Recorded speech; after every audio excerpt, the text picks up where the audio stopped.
Sorry, we're a little bit late. Look, y'all, I got into Kroger and there was a sale. And if you're in a large family and they have like pre-made pizza crust sale, you go there and you get all the things.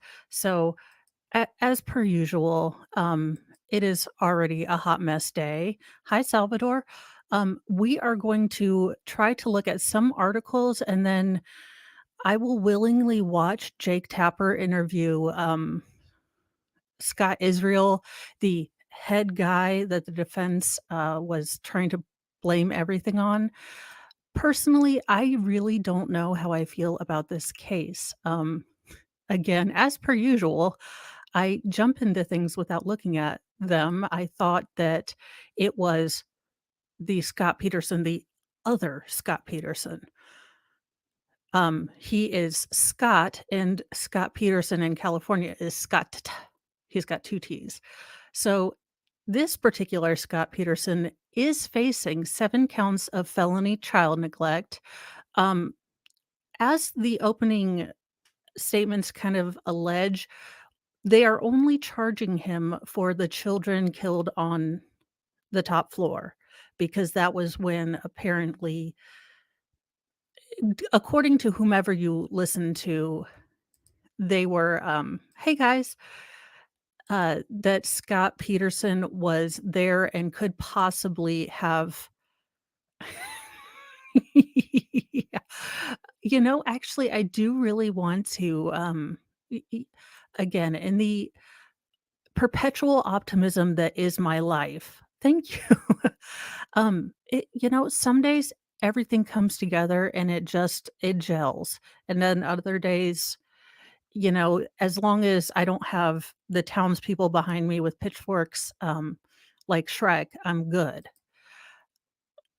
This case really does, I'm of 2 minds, and I'm kind of glad that I picked this case even though it's a biggin, because it definitely is going to test, my bias and looking at things objectively, looking at evidence, and really trying to be objective despite a very, very emotional trial. So let me see if I can pull up the first article where, the defense tried to bring up. Let me see if I can get that. Okay, yes. I am a pseudo genius at some point. But this is from March 23rd in 2023.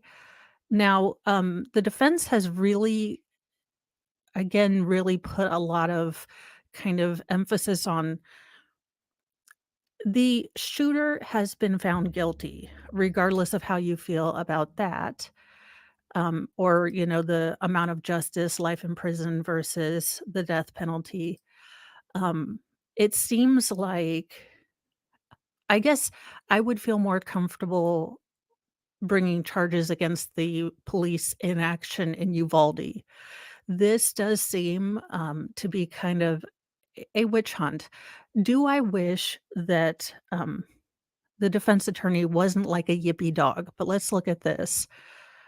Scott Peterson was the armed Broward County deputy that was the school officer in, this high school has like 87 name, Marjorie Stoneman Douglas High School during the 2018 Valentine's Day massacre in Parkland.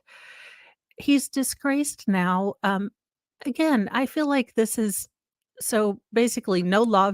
The whole thrust of this article is that no officer or law enforcement officer has ever been charged under a neglect. Um, under a neglect sort of charging scheme. I mean, it does feel like the prosecution basically said, "Hey, we are still angry and we definitely want to do something." Now, the prosecutors have surveillance video of Peterson's alleged inaction as Nicholas Cruz The AR style rifle just kills me, like, y'all, come on. I it's not it's the most popular hunting app rifle configuration there is in America, and the fact is that hand weapons are much more involved in all of the, violence that goes on, and if you take away the violence that happens in major urban areas, I'm sorry, you look, my feet look interesting right now. I haven't gotten them done in years, and I can't get the left one done, so no feet only page. I'm working on it. Mr. Mo is not gonna show his feet, though. It's like he doesn't even care about entrepreneurial spirit. So, basically, it goes down from there's a lot of Scots in this case. So Scott Israel went on that god awful, town hall with David Hogg and the bald chick. Um, and I know she has a real name, but and I was gonna cover that, but swear to all that is holy between between Marco Rubio, David Hogg, and Jake Tapper, I could not in good faith put you guys through this torture. So we are going to be doing the individual, Jake Tapper, Scott Israel interview, and if I can successfully pull up the videotape that we have. Thank you. You know what? You're like the 3rd person that said my hair, honest to God, it is up to Jesus and, like, ghosts, whatever it some days it works. Some days it works. Well, then, you and I will have to do a dual stream of that, town hall because personally, I like Dana Loesch. She I like her stance on the Second Amendment, but all of them together was just an abject nexus of ridiculous I could not get through. So the prosecutors do have the surveillance incident video showing Peterson's alleged inaction as, he went through 30 classrooms and 2 unarmed school employees did rush inside. And I think that's going to be the major crux of, it, Church Lady may come out Saturday. I am honest to God working on a schedule that will keep me kind of being able to do all of the things and, like, know things, because this is going to be a I have never actually fired one. I will say Mr. Mo and I have, you know, firearms for home protection. He's former military. I'm former military reject. Honest to God, the only person in my family that flunked out of basic. And it was another daggone ankle injury. I swear to goodness, my ankle I'm gonna ask my mom if she tried to dip me in that magical water like Achilles, but held on to me by the ankle, 'cause there's some there's some s insanity afoot with that. It it really does look like this is possibly to do this trial seems to have come up, eh, because people are upset that Nicholas, that kid didn't get the ultimate punishment, and I really feel like this is a witch hunt. It's this guy went from being a very capable officer. You know what? I was before they went, insane. This was, like, 2003. I had just gotten out of high school, and, yeah, I was, well, less smart than I am now. But basically, a lot of these articles are just going over the fact that it does seem like a little bit of legal shenanigans, if you will, to have, uh oh lord, we are going to watch Jake Tapper. I apologize to everyone in advance. You know, drink if it's 5 PM where y'all are, because Lord knows I can't drink right now, but I would. I had all of these ready to go, and then Mr. Mo had to do, finances on my computer to where I don't even know what the heck he did, but all of my little doodads that I had open and ready to go were off. He's he's in just no respect.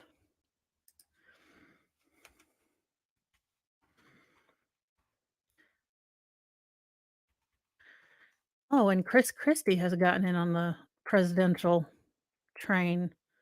You know, the presidential treadmill might be a good idea.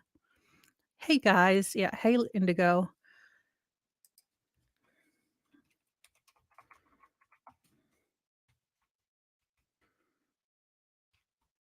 If I could spell, it would be a magnum opus of a day.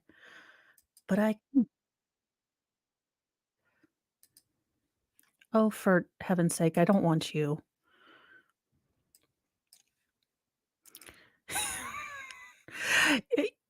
I don't wanna make fun of the man, for physical attributes that he can't control, but sir, as an also fluffy person, could you not make us look redoggone ridiculous?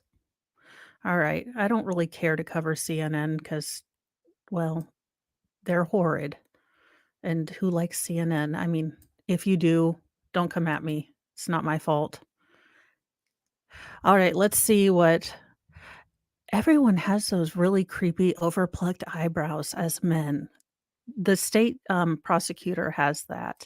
I want you to take a listen to Stoneman Douglas High School senior Brandon Huff talking about your deputy, the school resource officer, Scot Peterson. The school resource officer was behind a stairwell wall, just standing there, and he had his gun drawn, and he was just pointing it at the building. And shots started going off inside. You could hear them going off over and over. He was just talking on the radio, and he never did anything for 4 minutes. He's the only one with a gun. He's wearing a bulletproof vest, and he has all that while school security. I'm gonna try to pause it every little bit so it can be, in fact, I'm going to put a banner that says, "This is, legal copyright does not apply to me because I am part of LayTube and I'm making your stuff better."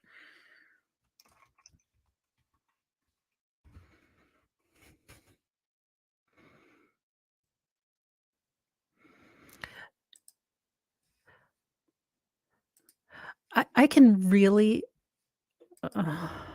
Jake Tapper worked for being annoying.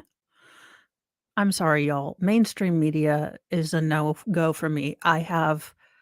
Okay, it's gonna sound like a really weird name, but Styx Hexenhammer 666, uh, is where I get all my news from. He cusses. He looks like Jesus, which is funny because, he has 666 in his name and just kinda makes fun of people. Yeah, I have look, y'all know me. I depend on YouTube doing its job as far as notifications, but apparently it is not. And I will be coming out Saturday. I am working on a schedule since this is a big, giant, big old case. I am going to probably be doing daily um, updates. Now, if think I'll be a day behind, but I want to, especially with kind of the sensitivity of the case and what's going on, I want to be able to kind of give you guys yeah, it's gonna be it's an interesting it is the holy month of that, but no. But I'm going to have a schedule so you guys will know, okay, nightly at 7, I can kind of give you the rundown of by this week, I plan to be caught up, and do kind of this week on Saturday at some point, to give you guys what all happened this week. try to have some video, but I also want to protect you guys because it looks like they are going to show video from inside the building and things like that. And I want you to be able to just get kind of a rundown and then maybe be able to skip over those things for you guys. But that all is to say that I can really understand this particular student's state of mind. Um, but I can also see the defense. Yeah, well, like I said, as oh no, y'all are totally fine if you don't get them. Honest to goodness, Mo jumped into the Scott Peterson case thinking it was the California Scott Peterson case and did not realize that this is slated to be a 3-month trial. And I want to be able to maybe do Sarah Boone and other things. So I think if I can take my notes at double speed in the morning and then give you guys kind of a rundown at night, like a quick 30 minutes or so, and then we can do other shenanigans. And then on the weekend, kind of do a big, you know, rundown of what happened. That's how I'm going to be able to do this and do other things and possibly parent and mother and work out. I need an assistant. Yes, this is slated to be a 3-month trial. I know. The things that I don't look at when I'm running into things. So that's my plan. I believe that the state is going to go over every single thing in minute detail. So that's kind of what I'm gonna do. I'm going to listen to it, at 2 times speed in the morning, take my notes, and kind of give you that. I might even just transition to a weekly update for you guys be because it's going to be kind of like the Letitia Stout case. Now, I might do, like, pop-up, evening lives when kind of fun things happen because dude's defense attorney is like the yippiest chihuahua dog, saturation up to 110%. He's just oversaturated. But let's get back to the video. Guards, coaches pretty much were running in, shielding kids. Sheriff, how do you respond to this student? All what the students said, our video and audio and all the witness statements we have taken corroborates that. That's what I saw. And when I saw that, I was disgusted. I was just demoralized with the performance of former Deputy Peterson. And that's why I called him in and suspended. So this definitely does look, and again, his lawyer needs to tone it down by 12%. I might, if you guys want, we can redo the opening statements. They're both about an hour, if you guys want or have the time today. But it is definitely, I will say, the state manages to be dignified, respectful, and have the gravitas. He is just 12 shades of yippy dog. In fact, his 1 hour opening statement is basically padded out by 20 minutes of sidebars with the judge telling him, "Would you please stop? Just stop." And he has to actually admonish him. But this definitely does look like they found their scapegoat. Ended him without pay as we were going to move towards termination, and he resigned. Did he tell you why he didn't go in? He did not. I'm also told by sources in Coral Springs that Coral Springs police who arrived at the scene saw that 3 other Broward deputies were standing behind cars, not having gone into the building. What can you tell me about that? Well, let me be perfectly clear. Our investigation to this point shows that during this horrific attack, while this Okay, then guys, I will probably replay the state's opening. I really want you, and what really stuck out to me about the state's opening was that, and this is right after the Travis trial, the Travis Rudolph trial. I don't know if Florida only has like one area where the DAs can be. I will say my highest recommendation and respect for a DA has to be Sue Opper. she conducted that trial with dignity, respect, and didn't, she dragon lady lawyered a little bit, and she put Darrell Brooks in his place, but she definitely had the respect for the victims, and this state's attorney does that. He really does have, like, that gravitas, that respect, and and he does seem to be professional, where what we saw with the Travis Rudolph trial was like Jerry Springer or, oh gosh, Jeremy Kyle, if you're in England, I think maybe? I don't know, but they had their own Jerry Springer. This killer was inside the school. There was only one law enforcement person, uh, period, and that was former Deputy Scot Peterson. Coral Springs arrived. A group of Coral Springs officers went in within, I think, about 4 minutes. We're projecting after the killer left the campus. I understand that they're going to give statements to us regarding the other 3, 4, 5 deputies. At this point, we have no reason to believe that anyone acted incorrectly or correctly. That's what an investigation is. Everybody's entitled to their own opinion, but nobody's entitled to their own set of facts. We do know, Jake, that Deputy Peterson at the time uttered, he disseminated information over the police radio. We don't know why what those deputies heard. Perhaps they did something by what they heard from Peterson, and that will be, outlined in interviews. We'll get to the truth. But at this point, one Yes, the Edgecombe prosecutor was great, and I think he drinks about as much Diet Pop as I do, so did we just become best friends? Yes, we did. We are single-handedly keeping the Diet Pepsi or whatever's on clearance or sale at this point, the diet soda industry. And look, y'all, I'm trying to drink more water, but sometimes I need some caffeine. So it does look like here, again, I want to be able to have someone, and I don't know if the defense has this, but if I can hear kind of the ricochet and the things that he was hearing that day, because it's very easy for both Jake Tapper and the guy who plucks his eyebrows, I mean, Sheriff Israel, to very armchair coordinate it or quarterback it. And I'm not sure that I know. The Coke Zero or whatever is my drug of choice, if you will. But it is very easy for him. Again, this particular gentleman has been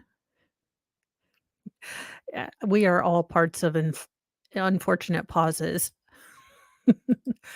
But it is very interesting that this particular sheriff, I believe he has come under fire for not dispatching more officers and being on top of the situation. So, yes. So, I will say that I will have to do more digging because I know he's come deputy was under. remiss, dereliction of duty, and he's now no longer with this agency. Yeah, That's Peterson. You're saying that because during the time that the shooter was in the school, you say Peterson was the only one there, but that wasn't known at the time. You know that now because of security cameras you saw when he left the school. This is Correct. after the fact. But when did your deputies, not Peterson, but the others, when did they arrive on the scene? Because Coral Springs sources say when Coral Springs police arrived, there were Broward deputies there in addition to Peterson. And I don't dispute that, but that is an active investigation. We have not taken. Well, Nicholas, you need to tell them that Mo is on and you just, 4-hour negotiation. You're going to have to Darth Vader that and make them sit down and agree post haste. statements yet from the Coral Springs officers. We found out, I believe, 5 or 6 days ago from their police chief that he told one of our colonels about the information. We're going to be taking statements from those Coral Springs police officers. Then we're going to be speaking with our deputies. If any deputies are alleged to have dereliction of duty, we'll look into that. We don't know what the deputies heard on the radio. Coral Springs and the Broward Sheriff's Office, we have different radio systems. So we don't know. Here's the thing with the different radio systems. I could be very, very wrong, but after 9/11, I believe that it was a mandate for most bigger areas to have a kind of combined or coordinated radio. So this particular gentleman that we're looking at right now is not the gentleman on trial. Let me pull up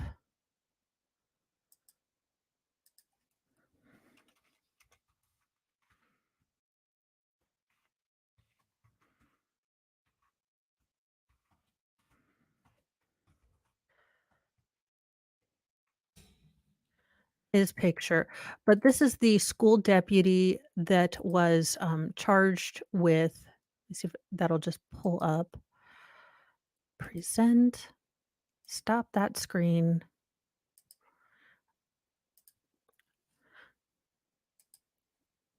Okay. So this is, let's see if I can get all that junk off there. You know, this is the school officer that was armed and on school premises. It is a little sus, but in full office space mode, F that guy, Michael Bolton. I was Michael Bolton first. So maybe um California Peterson needs to change his name because I do believe that this particular gentleman had it first. But this is the school resource officer that had been a school resource officer for 19 years at another school. He had just done, I believe, active shooter training within the last 3 to 6 months.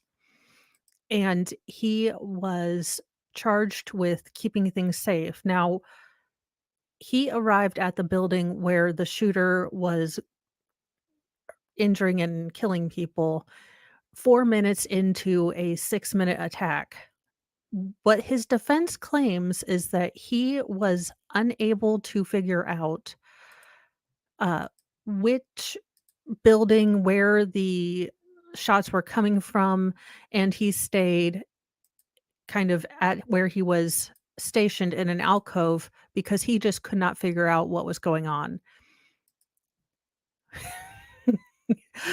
Yeah, okay, so Mr. Moe's name is Scott, and I always joke because I love Jeff Dunham, and I call him Scottata sometimes because Peanut might be my favorite person ever who's a Muppet.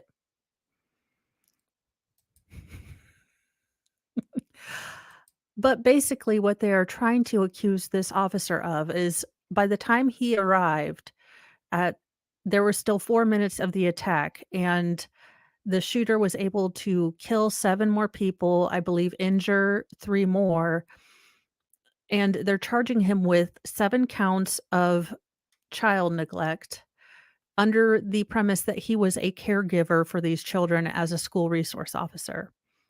They are also have 3 counts of culpable negligence, which I believe is for the children that got injured but not killed. He also has 1 count of perjury because they believe that his statements after in his debriefing after the incident, that he lied to make himself look better. And we will be doing the opening statements because I really want you to when I was watching it the first time, there is a definite tonal, I think, miscalculation on the defense side. I believe that the state had a good tone, a good respectful tone, and the defense I'm a I was, happy to see a vigorous and, you know, intense defense of his client, but it shaded toward being obnoxious. So maybe you guys can tell me when we get to that. But let's listen to more of Unfortunate pause, man. Know what one was hearing vis-a-vis what the other was hearing. All I could tell you is we will investigate every action of our deputies, of their supervisors, and if they did things right, we'll move forward. And if they did things wrong, I will take care of business in a disciplinary manner like I did with Peterson. And just so people who are watching at home understand, even after the shooter left the school, there was a period of time where nobody was going into the school, no law enforcement officers. People were bleeding out. Nobody knew that the shooter had left the school, so officers needed to go. Okay, so I do want to put in here that when SWAT finally came to the scene, no one realized that the shooter had left the building. It took SWAT 30 minutes to clear each floor. That's, making sure they're so it, as much as we love CNN, um, this is a very emotional, very kind of shaded thing. So even if SWAT was there on, scene as soon as things started, you are tactically not gonna run into a building, hell-mel. You are going to keep your team safe by checking every single corner, by making sure you have tactical advantage. Now, Uvalde, look, let me just explain to you that if I have children and it's Uvalde, um, listen, I may or may not allegedly in Minecraft turn my Ford Transit into a killdozer to go get my children. Each and every one of those parents in Uvalde that were, tased or handcuffed and because they couldn't go to get their kids, I look, you would have to put a couple.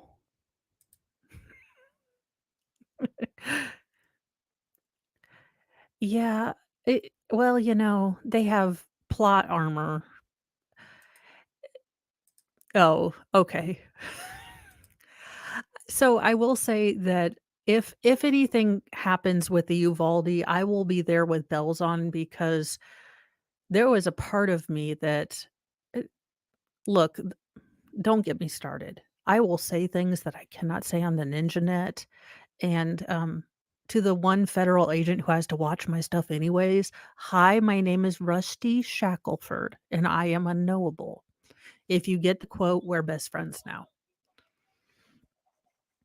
Go in. One of the things that we've heard, and I don't know if this is true or not, I can hope you can shed some light on it, is that there might have been a stand down order. Somebody on the radio telling Broward deputies not to enter the school until a SWAT team arrived. What can you tell us about that? That's the thing. I would have some holes in me because grip excuse me one second.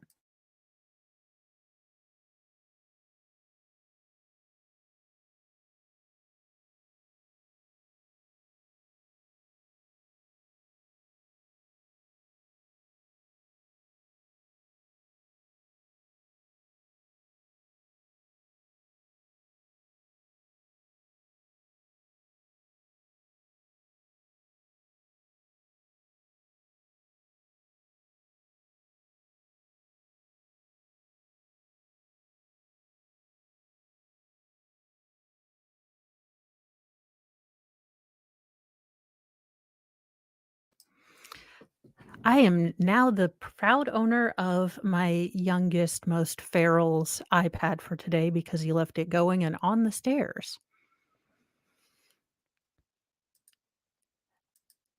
Y well, phrasing. Guys, this is a duct tape and super glue situation here. I can't tell you anything about that. I haven't heard that. As I said, we feverishly are dissecting. It's a voluminous investigation. We're taking hundreds and hundreds of statements. And right now, Jake, the focus of this agency is on the successful prosecution of the killer.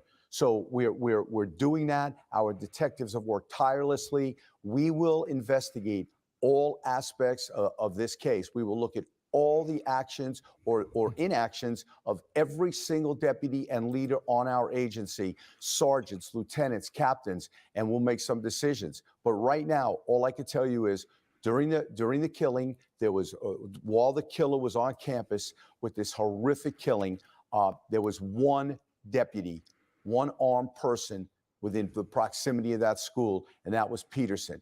Everything else is fluid, and as I said, we will get to the truth. But right now, people could have conjecture, people could act on rumors, and people have, everybody has the right to their own opinion, but nobody has the right to their own set of facts. Have you listened the to facts will come out. Have you listened to the radio recordings? So I find this juxtaposition pretty interesting. He's like, look, we're looking at the facts. You can, have conjecture, but he's already pretty much blamed Scot Peterson right there. It's it's really kind of strange how he definitely wants to make sure that, hey, we are looking at stuff. We are not sure right now. But the fact is that he already threw this guy under the bus.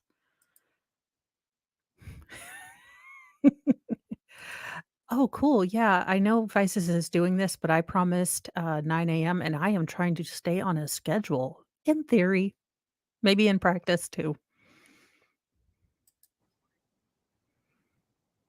Yeah, I'm not, but the investigators are, of course. Okay, but you haven't. What You have they're not. doing- You have what not they're- heard them though. No, but what they're doing now is they're marrying up the audio with the visual. And I was told that one of Peterson's utterances on the radio, I think one or two times, he actually says shots fired. So you would have to assume at that time every person who heard that transmission is pushing as fast as they can, code 3 as we call it, to the school, identify the threat, neutralize the target, take the killer out. There comes a point in time later that Peterson makes a transition that would almost lead one to believe that he's talking about perimeters.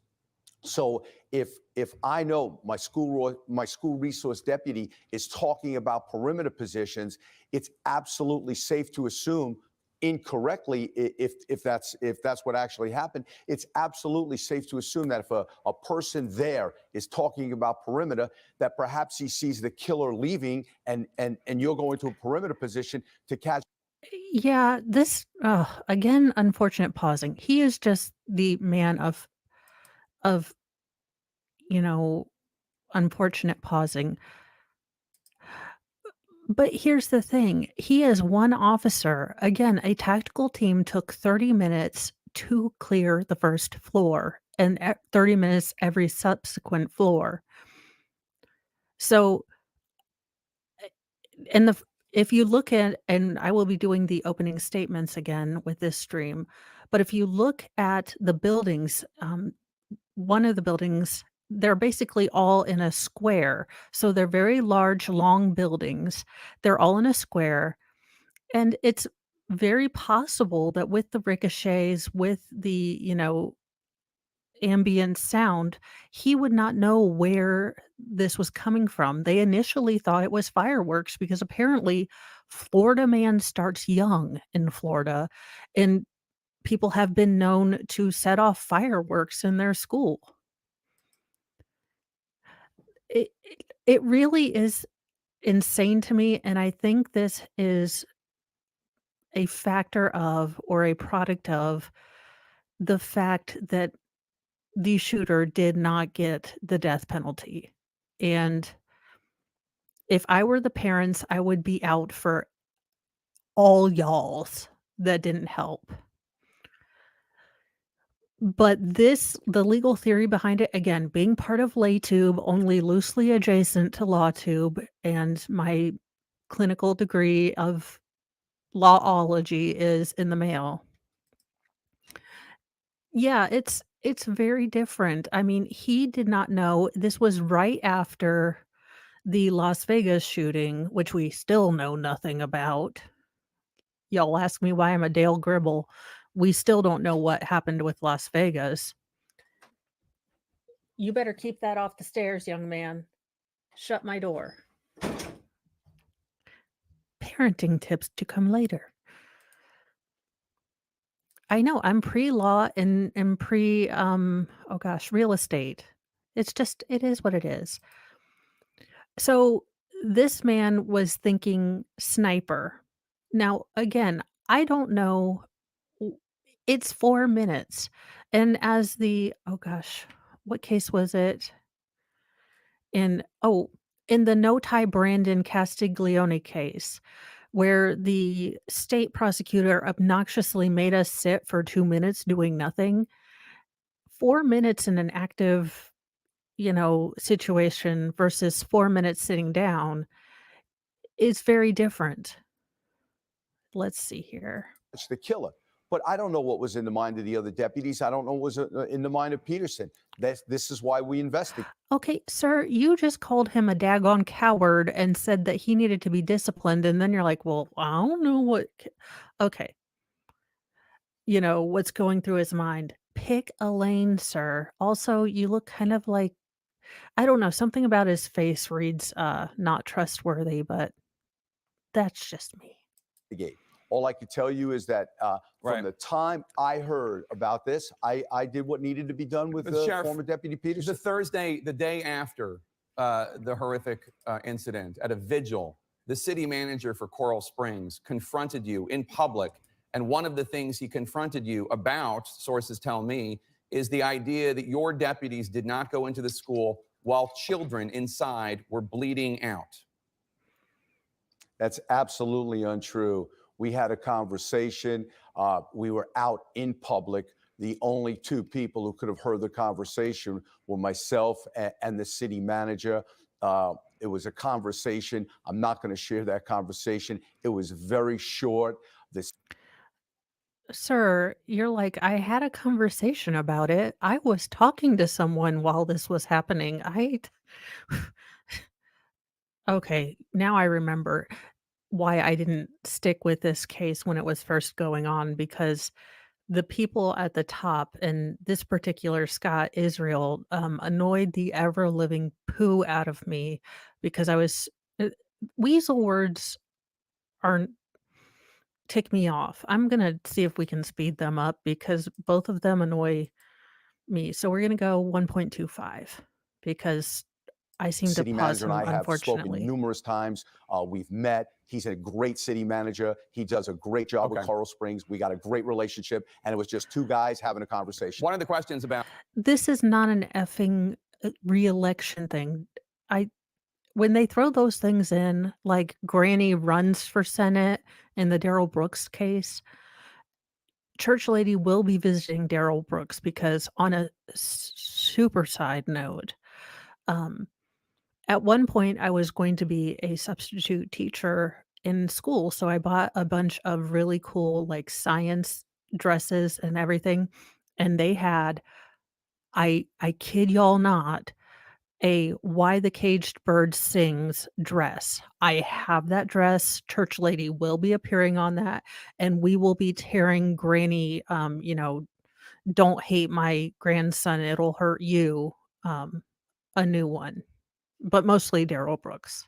the response by Broward is whether this was policy to set up a perimeter instead of going in. Earlier this week, you seem to suggest that your deputies are trained to arrive and not immediately go into the site of the shooting, but rather to create a staging area. Listen to yourself a few days ago talking about what you learned from the Fort Lauderdale airport shooting 13 Wow, months Jake ago. Take a Tapper listen. sounds even more annoying at One of 2. the key lessons we learned from the airport was the phenomenon of self-dispatching and not allowing deputies and police officers from all over the Tri-County area to just arrive haphazardly. And we had staging areas, and people who went to a staging area and they were inserted into the mission in a common sense way, and everybody had a job to do. See, that sounds to a lot of people like the opposite of what police forces learned after Columbine, which is when you arrive, then, you don't wait, you run in. I'm glad you asked that question, Jake. You're completely talking apples and oranges, and I'm glad you brought that up. When we have a horrific incident of any magnitude, and the incident is over, and people are arriving to help, and we know we have 5. Okay, you guys, chat. Do you want to keep listening to this man cover his own ass, or would you like to go to the opening statements? I am cool to do either. They're just annoying at single speed and or normal speed, and they're double annoying at 1.25. So if you guys would rather go to the opening statements, We can do that. I am compiling notes to do a week, roundup this weekend.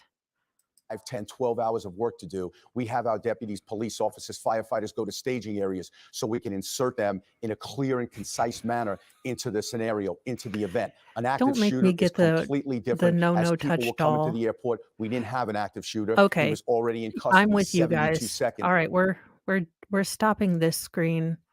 We are putting Jake Tapper and this unfortunately paused man to, out to pasture. Let me get now, I really do want to juxtapose the state's opening in this case versus the state's opening in the oh, I will speed it up a little. It's more that I want to do, I'll probably just show a little bit of the state's opening because what I really wanna get to is the defense opening because I believe tonally they're very tonally, they're very different. I believe that the state really approached this with gravitas. So we probably won't stay on the state the entire time because I really do want to get to the defense. The defense was just all of the insanes. And it was quite I know I had a good one for this. Give me 2 seconds. There we go. But I just wanna kind of juxtapose the way the state handled this opening versus the way the state handled the Travis Rudolph case, because it was very jarring. So I'll play a little bit of this, but I really want you to kind of take February 14th, 2018, actually started out as a rather nice day. It was Valentine's Day. And the weather, typical South Florida February. and holy tiny baby Jesus, we have what is called a lapel mic. I shock and awe. Sunny, partly sunny, warm temperatures. The day was going along smoothly at Marjorie Stoneman Douglas High School. Marjorie Stoneman Douglas High School is located at the north end of the county in Parkland, Florida. It's a large school, almost over 3,000 students attend that school. And it was just a normal day. And you guys, we can see, Judge Bankman from the Ghostbusters, and swear to goodness, the defense or the state's, attorney looks like the guy from Say Yes to the Dress Atlanta. I think it's the eyebrows, but to me, that's what those 2 people look like, because of course I have to figure out what they look like. In February. But excitement for the kids and students because it was Valentine's Day. Years ago, there was a song about one moment in time. And one moment in time can really If we have to bring up one moment in time, oh lord. change everything.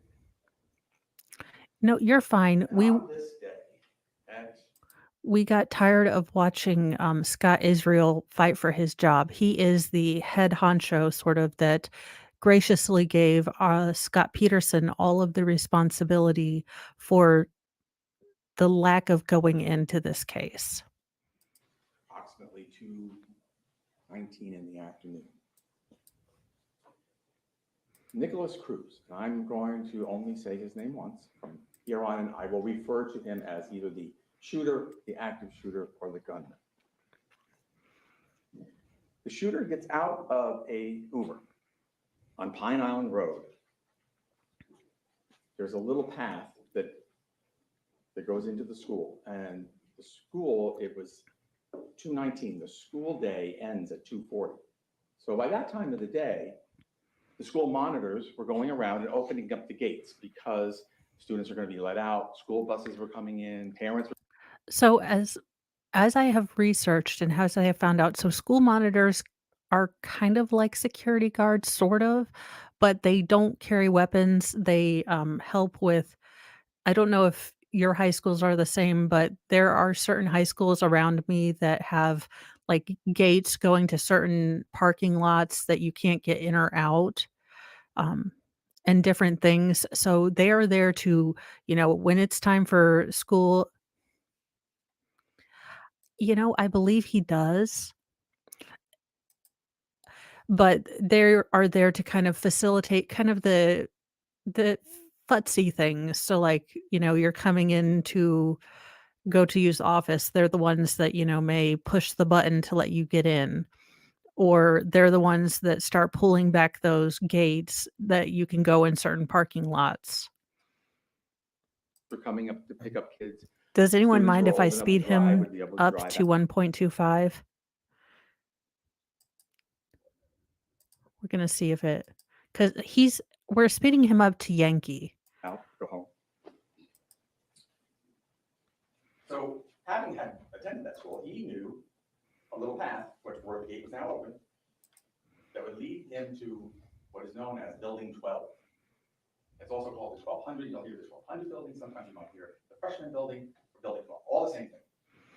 It's a 3-story building, built or opened at least in 2009. It contains 30 classrooms. Now, if I can get the I see No, the it's monitor will work right. 125. Wait, did I? The first round.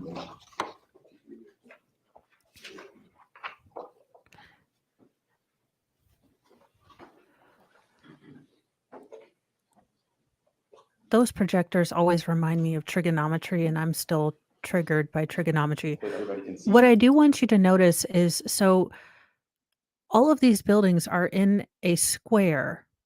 So if, say, you knew, you guys know. Okay, I'm going to be very, very honest and very real with you guys.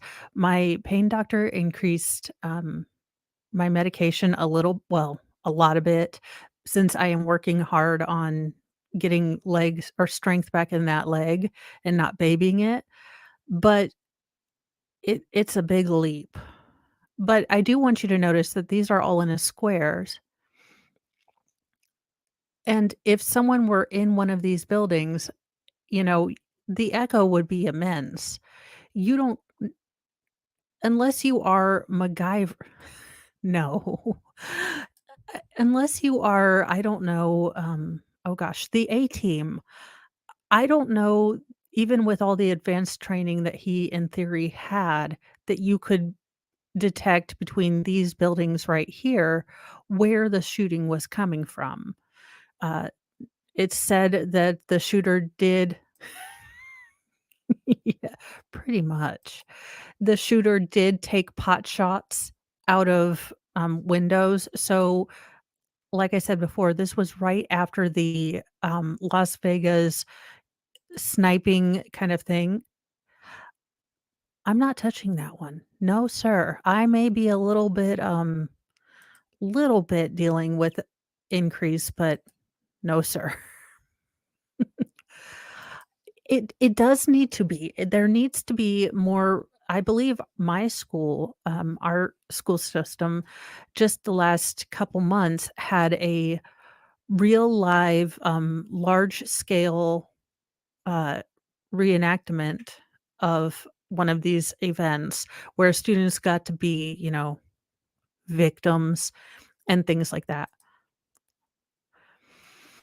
So I think that training, my guess, and this is, not corroborated by any research, mind you, my guess is he had to sit through death by PowerPoint for this active, pew pew guy, training. So that's my guess. My guess is that he had very limited training. He is one person. He does look taller in the room, and I, for some reason, imagined him to be a shorter man, but he is a rather tall man. This diagram that's up, this is a diagram of Marjory Stoneman Douglas High School. You can see all the different buildings, the campus, and way up in the top, sort of the top of the more of the right side is Building 12. And far over on the other side is, well, just to the, what be to my right is Pine Island Road. And there's a little path that's in and around this area. Here's the deal in regards to police training. For me, I am kind of on the Jocko Wilco.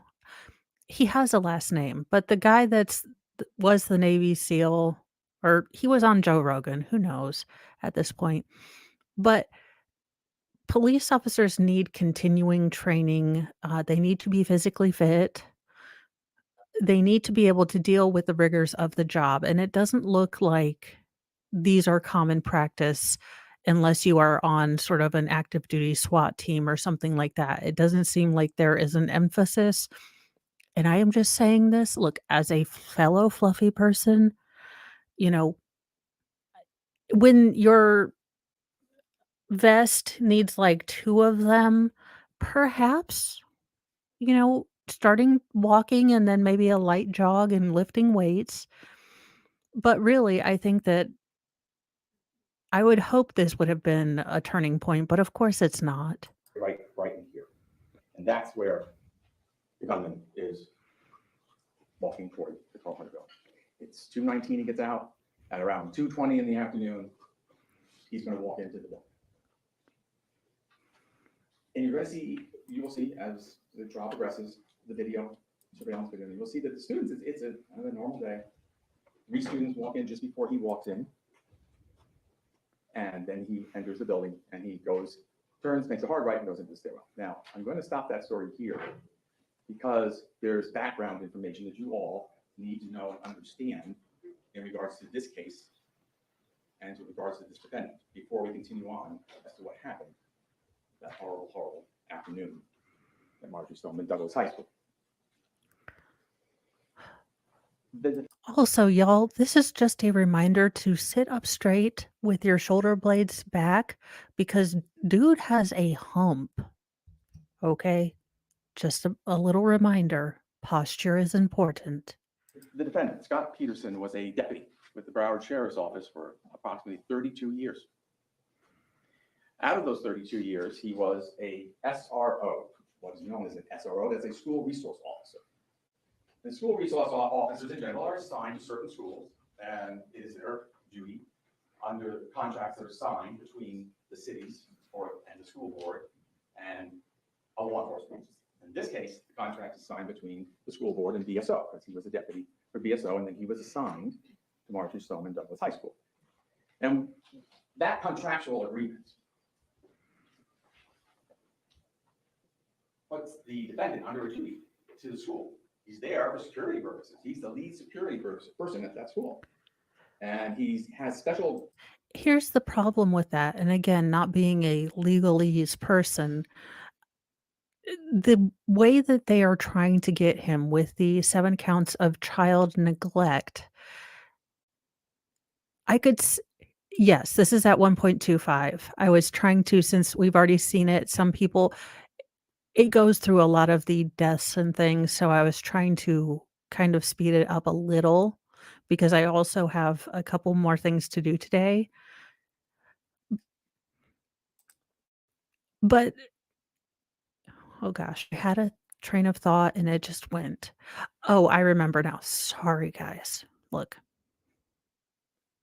blame Bloomington in my state. I don't know the legal theory or how you are going to take a police, officer assigned to a school and make the fact that he didn't go in a child neglect case. This seems like very fishy sort of legal shenanigans. And if you look at the man, I believe they pan over to him. I'm trying to keep an open, non-biased mind, but he looks broken. I mean, they pan to him when this particular lawyer starts going through the timeline of events of the atrocity, and then you can see that this eats this man up alive, at least in my opinion. Now, he could be a really good actor. He could be someone that, just the way he has aged, his jowls have just formed this kind of perpetual hangdog sort of look. But to me, it looks like genuine grief and genuine remorse and guilt that is eating him up. powers that he's allowed to do that other officers can't. He can conduct an administrative search if he wants without probable cause, but only on campus. So he has special powers that are given to him to help keep the school safe, to make sure the students are doing what they're supposed to be doing. And in general, just to know the school itself, to know the buildings, to know the administrators, to know the teachers, to know even some of the students. So that if anything ever goes wrong, he is the person who knows, for the most part, where everything is. He's been in the school, he knows where it is.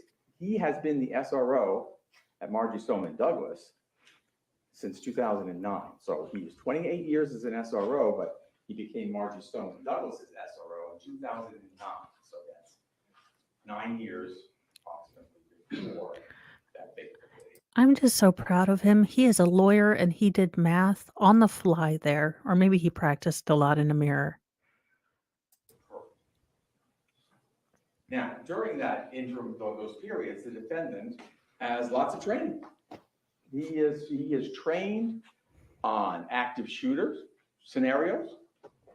He is trained how to handle a situation where he is the only person there, the only law enforcement person there to handle an active shooter.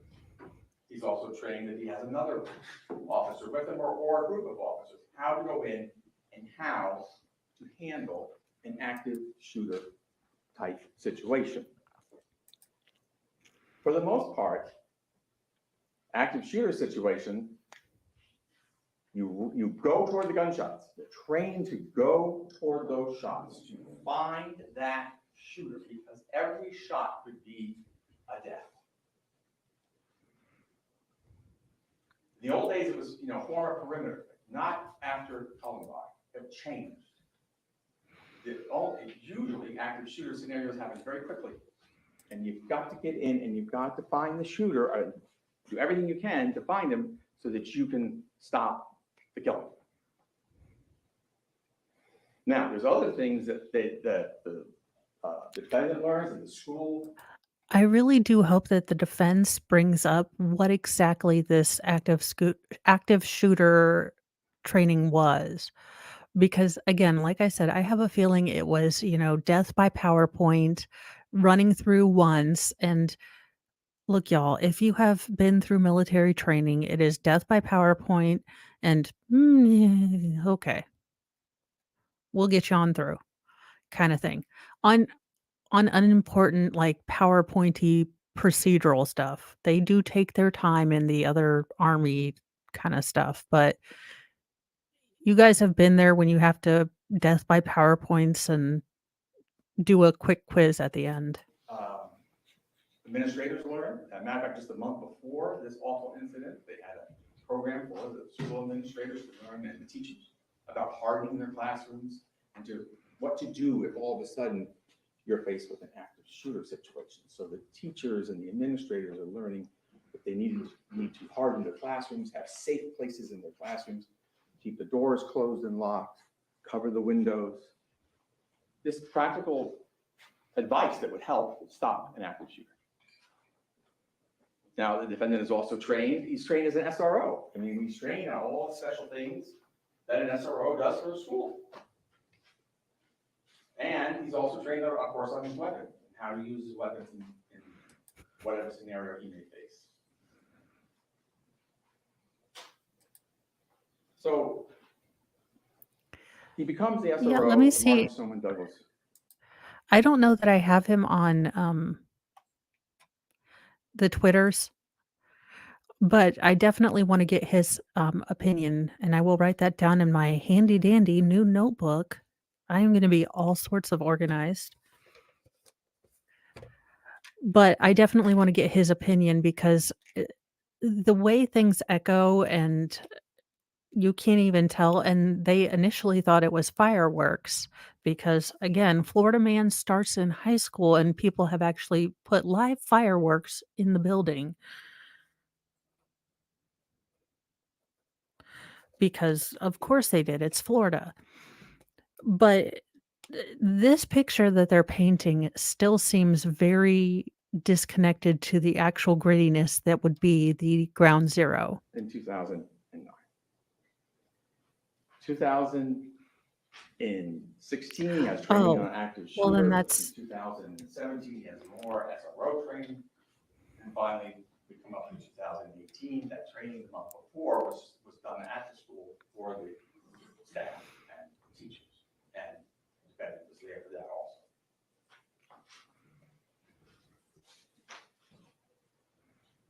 Now we go back to that day, that afternoon. okay. I will give you all a warning. He is going to go um, through basically what happened at the Parkland shooting. So if you guys don't want to rewatch it, I completely understand.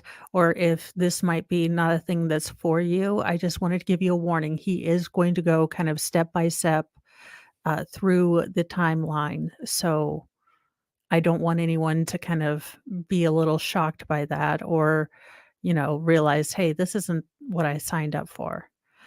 Thank you, Gigi. That would be great. I can't walk and chew gum at the same time. First thing you need to understand is that there is surveillance throughout the school. There are surveillance cameras inside the 1200 building. There are surveillance cameras outside the 1200 building. There are surveillance cameras all over the school. They don't cover everything. There are certain sections that don't get covered. There's no cameras in the classroom. There's no cameras, obviously, in the restrooms. There's no cameras in the teachers' lounges. And sometimes there's just not a camera in certain areas or captures a certain area. And one of those areas happens to be the very front of the 1200 building, the 12 building. That's where the shooter enters. There's two doors that go right into a main hallway, and there's a third door that goes into the stairwell. The school itself, the 12th building, has two stairwells. There's an east stairwell and then one at the far end of the building. That's the west stairwell. So again, by looking at the screen, we're talking about the 1200 building or the building 12. At the time that the shooter enters the 1200 building, Yes, actually, let me see if I can get him on as we're the going. defendant and a I lot will of learn the to manage all administrators these in the things. school, the school's security specialist, Kevin Keldon Greenleaf, and the vice principals are all in and around the number 1 building. That's the administration building, which you can see is actually it's south of the 1200 building, because this is north, east, west, and south. And if you don't really like directions or don't like east and west, north and south, unfortunately, in this trial, you're going to hear a lot of that. And I'll show you why with this second photo.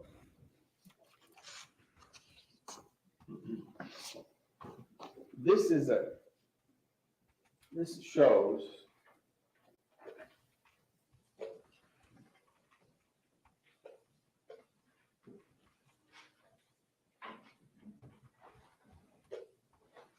the interior of building 12. And it's important because the shooter takes a certain route. He goes from east to west on the first floor, west to east on the second floor, and then on the third floor, east to west. So in looking at that diagram, all of this is on the east side, see, and all of the other side is the west side. So the way it's oriented, it's east and west, but the classrooms themselves are north and south. For example, classrooms on the first floor, 1256 or 1255 face north. Classrooms 1254. Oh, no, it's okay. I'm sorry, on the third floor, 1254 or 1257 face south. And that's the same for all the floors. The first floor is down at the bottom, and you can see it's 1217 and 1218 are the furthest classrooms to the. I sent a message to Valhalla Awaits on Discord. It doesn't look like he's active right now. So, and I do believe that he and Flux had stream last night, so he might be taking care of the goats and everything else. but I'm definitely writing down questions that I have for him if he can come on at some point. East, and 1202 is the furthest classroom to the west. And the floors are basically the same. There's bathrooms on each floor, and some of the floors have teachers' lounges or offices. So it's important to have that orientation of the inside of the building, and it's going to be important to have the orientation of the outside of the building. The shooter enters the school with a gun bag and ammunition, quite a bit of it. He immediately goes. Now, here's what kills me, and I don't have, again, our high school is very small comparatively, and I actually went to a high school that was even smaller, and so this looks like a huge campus. But almost every single school that is around here, all the doors are locked unless you first go to the front office. You have to buzz from the outside. Even my kids' elementary school that I think has, like, 100 kids that go to it, and it's a small country school, you still have to stand outside. They get a video of you. They kind of have, like, the Ring doorbell. Then you go inside, and you can get into the office, but you can't get into the school proper because they have locked doors. So, the fact that this particular individual was able to drive an Uber up carrying, like, a bag of weapons, and y'all have seen his picture. Dude is, like, hella crazy looking. I mean, if I saw him in Walmart, I would say, "Your Honor, I believe he's guilty of a pre-crime."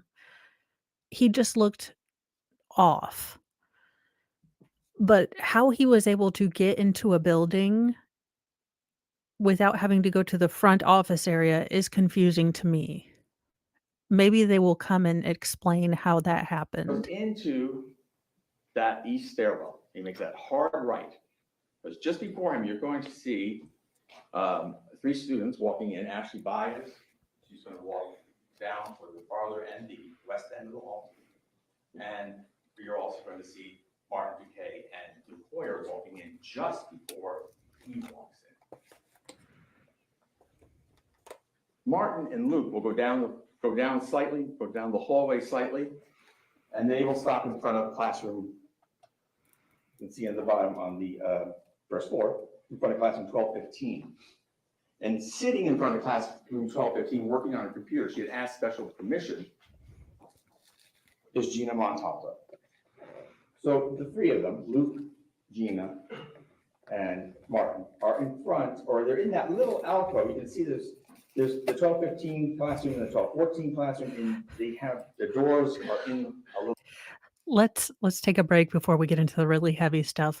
But y'all, I love reporting from my sofa. Oh gosh, what is his name?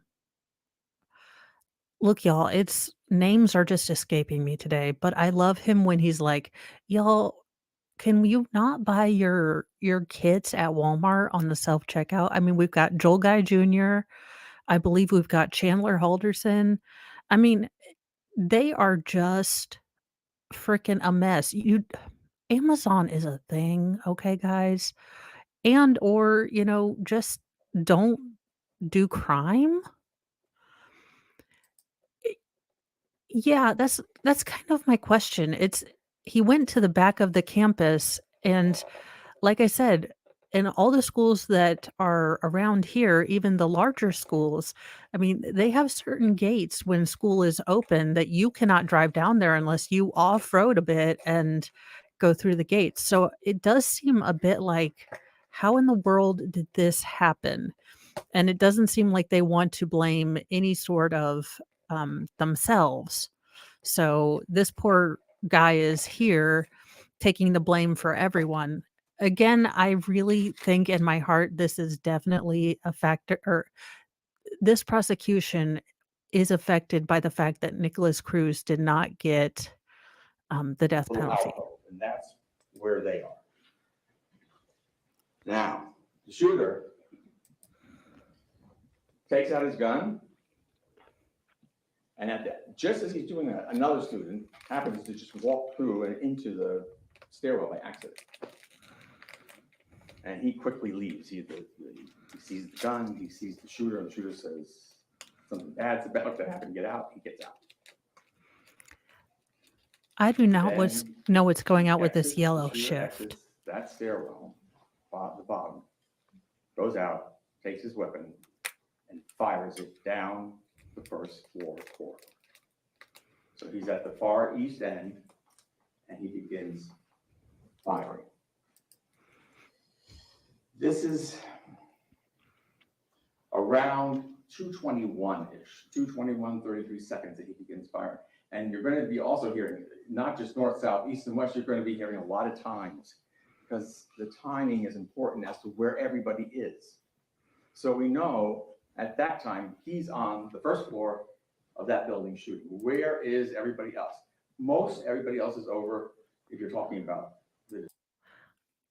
You have got to be kidding me. The man, Chandler Halderson, if you guys saw that interview or police interrogation, he is walking, talking uncut Colombian Ambien. I don't know his monotoneness. Maybe he's a different guy when he's pretending to work for Elon Musk. But that particular aspect of Chandler, ain't no way. Miss Wisconsin, do better. Do better. Hey guys, yeah, look, you all, I am doing the best I can for today. Oh my gosh. Okay, on a side note before we get into the heavy stuff. So she thought he was working for SpaceX and he was going to get, say, 80 grand a year. Kat was looking at 700K houses. Now, I am not saying that the entire federal education system should be indicted, but Common Core math may have been unproductive for this woman. 80K a year, 700K house. Okay, sweetie. Okay. They also FaceTimed in the shower, and that's a whole lot of why-ness for me. Defendant or the administrators, they are over near the administration building one, and the other picture that I had up. There are some campus monitors. They're in and around the campus because, again, they were getting ready to let school out in a few minutes. So they're located at various different locations around the school. Shortly after those first shots are fired, the video from outside the number one, the administration building, shows security specialist Greenleaf and defendant Peterson meeting outside that building. And they start to walk out. They're not rushing, but they're walking toward a cart. Everyone at the school uses golf carts. They use them to get around the campus. And they're going to get on the golf cart because information has come over the school radio that something is happening in the 1200 building. Something's not right. So they go to get a cart. It turns out they can't get the key for the cart, turn it on. And they turn around, they start walking the other way, and another cart pulls up. And in the cart is school monitor Medina. Medina had been over by the 1200 building. Now he comes over, and at about the same time, the alarm system in the school goes off. Now, this is another thing we have to discuss. The school, the alarm system in the 1200 building, in the 1300 building, was a little newer than the rest of the school's alarm system. It was much louder. There were alarms in every court, in every room in the 1200 building, and every classroom had an alarm. Then they make a piercing noise. Okay, you guys, I really can't. The judge looks just like Bankman to me, like an older, sadder, more tired of life Bankman from the Ghostbusters. They're gonna go off. In the rest of the school, it would be like a siren alarm, but it would be heard throughout the school. If it goes off in one building, the whole school goes off. And it's controlled from the administration building. So as they're hopping onto the cart, the defendant gets in the seat next to Medina. Medina's driving, he's next to him, and Mr. Greenleaf gets in the back. And they take off. Now Medina is driving them right to the 1200 building. So they're now on their way to the 1200 building. Meanwhile, as that process is happening, the shooter has fired, and then those initial bullets hit and killed Luke Hoyer, Gina Montalto, and Martin Duque.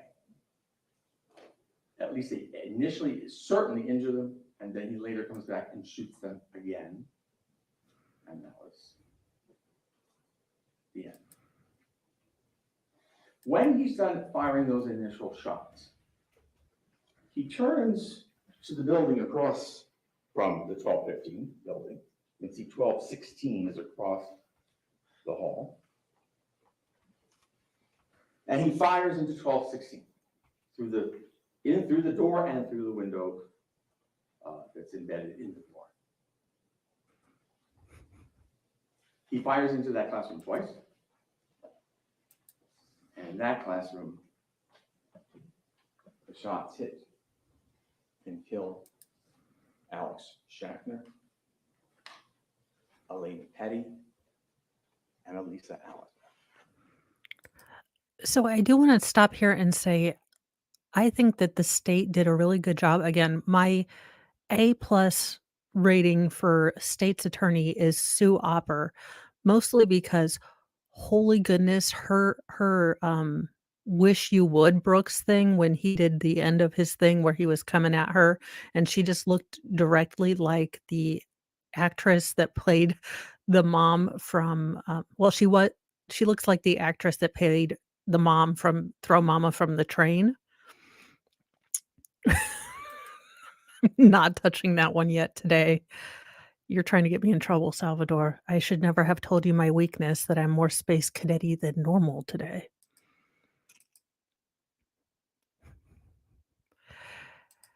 But, I will say that I appreciate this particular lawyer's respect, gravitas, and sort of reverence to the victims. Now, they will pan and you will see a lot of the parents at this, and I want you to really juxtapose that to the utter yippiness of the defense attorney we'll watch next. Now, you're going to notice when you're watching the videos that almost immediately after the shooter begins to fire, this white stuff starts to appear everywhere. It's like dust. It just starts coming down. It was snowing almost. He has what he brought to school was an AR, Smith & Wesson AR-15. Very, very powerful gun. Right. For the love of all that is holy, the AR-15 configuration is the most popular in hunting. They are, in fact, less likely to be involved in serious cases than a hammer. Most weapon violence are handguns, but the AR looks scary, and let's use them as the boogeyman. My automatic rifle. It's very powerful. And the percussion from that rifle causes dust. Remember, the building was built in 2009. The ceiling tiles have been up there now for what, nine years or so, because it's 2018. And all the dust that had accumulated there is falling down. And then probably maybe some of the construction dust that was left up there. But anyway, it all comes down. And what that does, it messes a little bit with the school surveillance system. I'm simply going by what I have learned. I will confess that before kind of taking my turn to being politically homeless, I was completely out to lunch when it came to firearms and believed a lot of the things that the media said. I thought semi-automatic meant, burst, which it doesn't. And, big scary, looking things were big scary. So I am not the most knowledgeable. I would point you to other more knowledgeable people, though I think most of them have had to switch to Rumble because YouTube is a pain in the ass when it comes to, actually teaching people about weapons. So, I would go ahead and say I am not the one to ask. It makes it stop and start because it's based on motion. It only records when it sees motion, detects motion. So it stops twice, 2 or 3 times as he's going down the. Now, I will say that we saw this sort of particulate, kind of obscuring of security cameras in another Florida case, the popcorn, I believe it was the Curtis case. The guy flicked the popcorn at the older man, and then he shot the guy that was aggressing on him. So when they were trying to play the security camera, there was a lot of particulate that was obscuring it because there's a lot of, gunshot residue and different things, but I do love that he's like, "Look, those ceiling tiles were like 9 years old. Sir, get better building material." First floor. And so you just see a still photo and a still picture, and then all of a sudden he'll start moving because the dust was too heavy and it was causing trouble with the cameras. It's that same dust that then sets off the alarm. That's the fire alarm that goes off. Now, the fire alarm is very loud, as I told you. It's not on all that long, less than a minute or so, because it's controlled from an administration building. And they can go in and turn it off because it's loud. And the normal practice is to go and turn it off and have people go to see whatever set off the alarm, to go, they check it out, and then they decide whether, they need to call back to the administration to restart it because there is a fire and you got to evacuate the school because that's the plan. If there's a fire, you evacuate. And then they can call over the school PA system into the classroom, so let them know that's what's happening.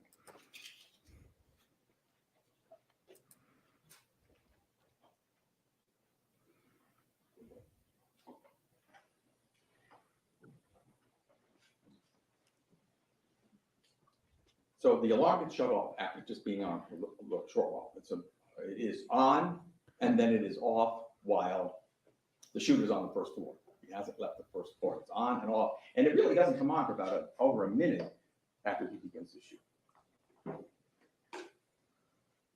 He continues down the hallway and he approaches another classroom. And he shoots into that classroom, which is actually the classroom that was next door. Hey, MLS Law, if you're still here, if you can shoot me Valhalla's email, I want to get him in and maybe have him talk about active shooter protocol, kind of standard operating procedure, because um, it seems as though the training might have been death by PowerPoint, and I kind of wanted to get his evaluation of kind of where they're going with this case.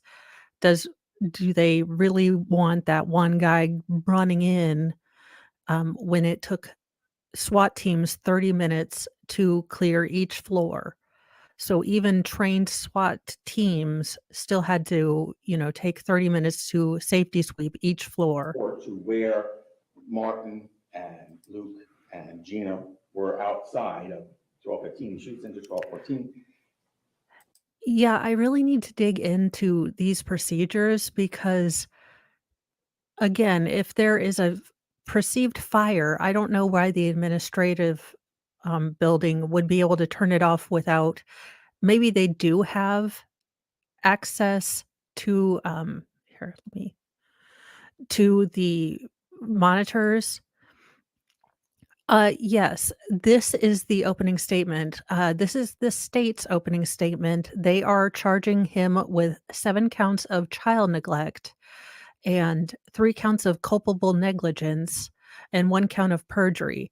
They are going with the legal mindset that as a school resource officer, he is responsible for caretaking with the children, and that's since he arrived, let's see, the whole attack was 6 minutes. He arrived 2 minutes into it, and for 4 minutes was trying to figure out where the gunshots were coming from.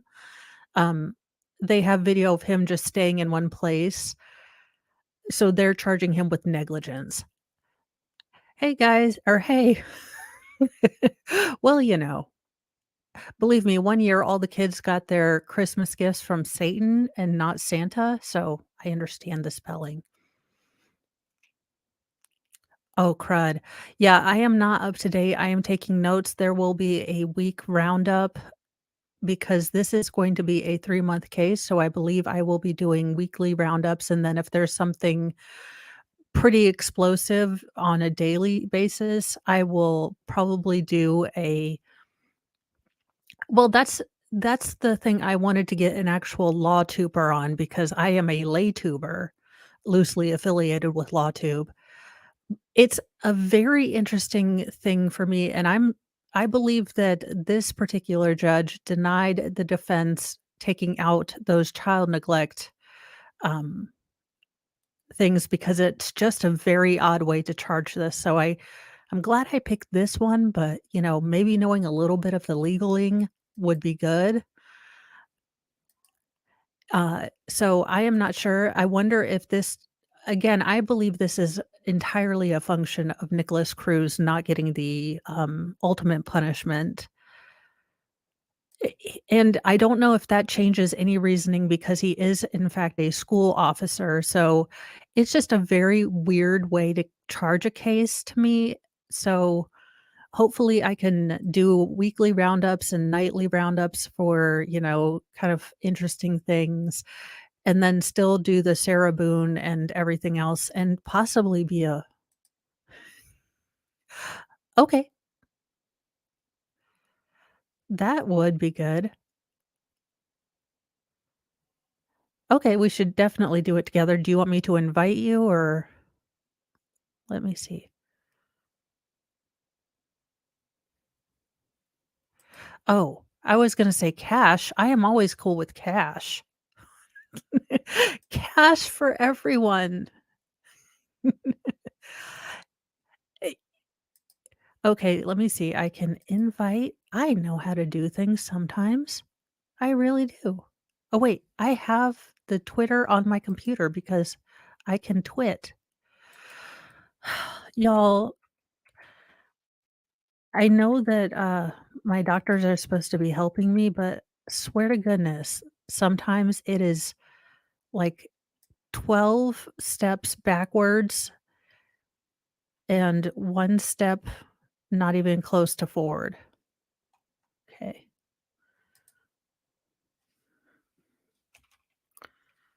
Alrighty, let me see if I want you on there. Y'all know this is always awesome for me. Let's see here.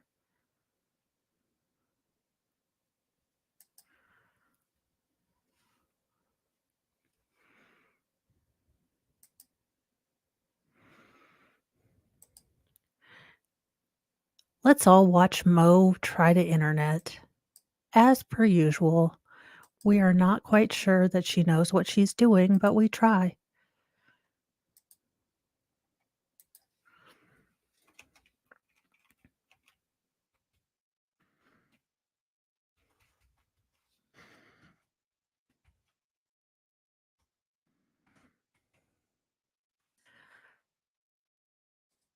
One day, I am going to actually learn all of the things. It really will be awesome.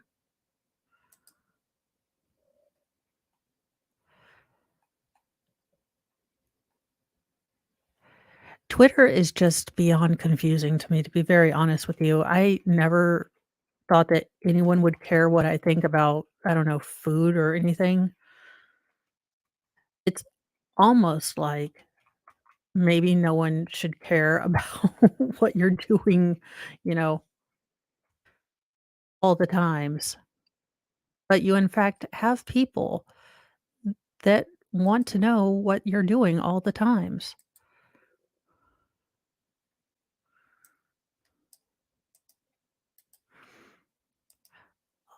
To be fair and very honest, let's just say if I had like a BBL, I would probably be you know, so I will tell you that I spent 4 hours yesterday doing, I will try to get you on too. Let me so I spent 4 hours trying to do a simple tutorial on how to do the things, like the, transparent overlays and all of that.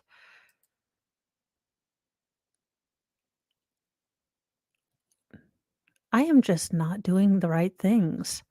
How in the world? Well, is she wearing not a top, like a fakey top?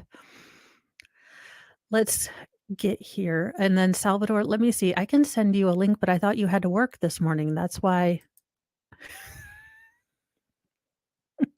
I wasn't going to send you one. Thank you again. Mr. Mo has well, then I give up.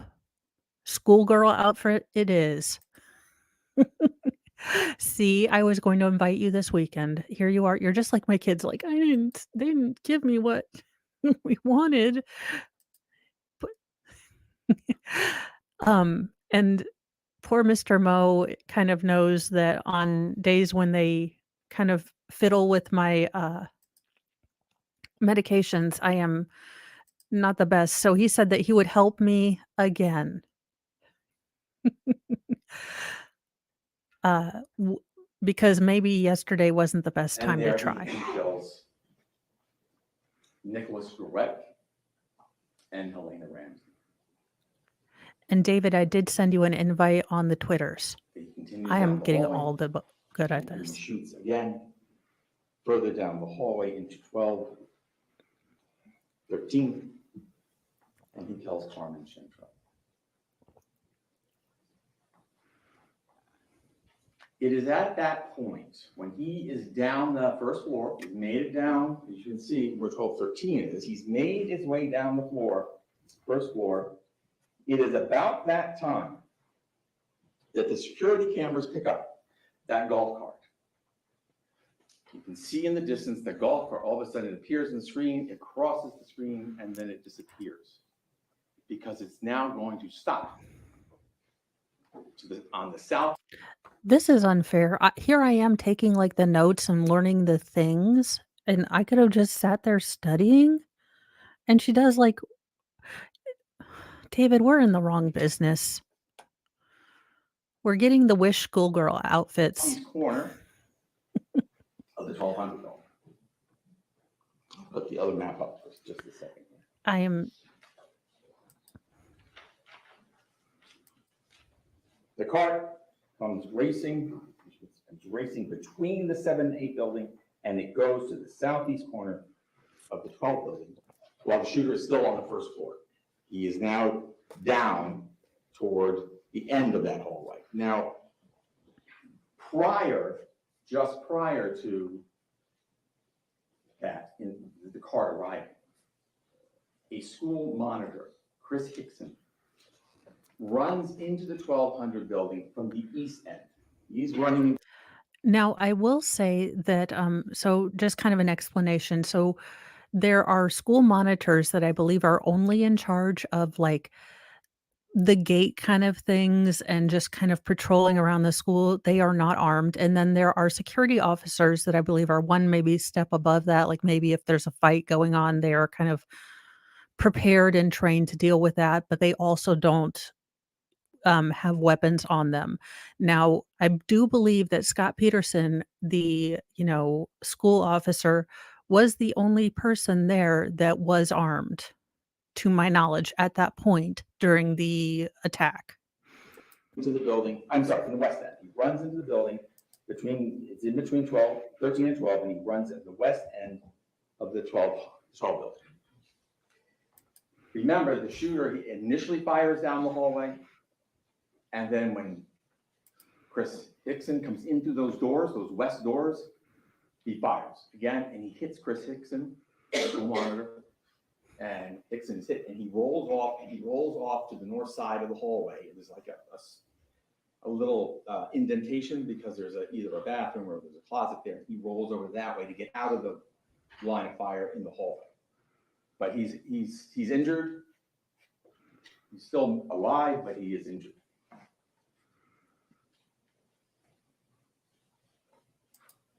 The monitor, Medina, he drops off the defendant, and he drops off Greenleaf, the security specialist, as I said, at the southeast corner of the 1200 building. Wendy, after the not OnlyFans stalker thing, I can't in good conscience go with nun because I've seen some of her pictures as a nun, and I don't know that the Catholic Church approves. Just about at the time, the shooter now has made his way all the way down. Great the minds hallway. think in the gutter. And as he gets to the end, he looks and he sees Chris Hickson. And it appears that he fires again into Chris Hickson. And then he turns. I'm going to put the other photograph back up now. He turns because now he's at the far west end of the first floor.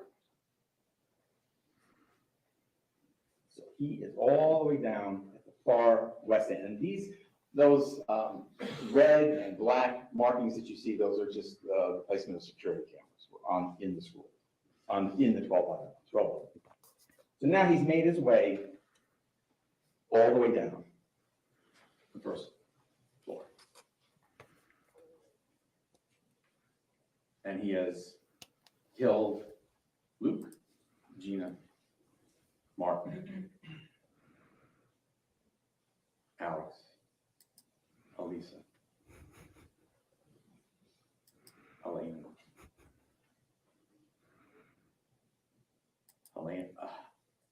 Helena, goes Elena and Helena, Nicholas, Carmen, and Chris Hickson.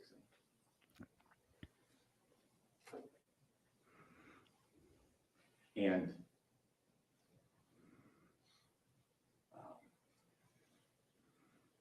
I'll check. He turns, he's going to go up the stairwell now. He's going to go up to the second floor. He's going to turn to his left and go into the first floor stairwell at the west end of the building. And as he does that, the timing could not have been worse. As he turns and goes into that stairwell landing on the first floor, the school monitor, another school monitor, Aaron Weiss, is rushing into the building. And Aaron Weiss opens the door to go inside, and the shooter is right there, and he shoots and kills Aaron Weiss. And Aaron Weiss does not make it inside the building. He's shot twice, he's killed. Yeah, it's really he goes through the timeline, and I think he's dignified. I really don't understand how you're going to get him for neglect when really as a layperson, I'd love to think that I'd go Rambo, or as my personal hero, Charles Bronson, full Webley, Death Wish number 4 with a rocket launcher.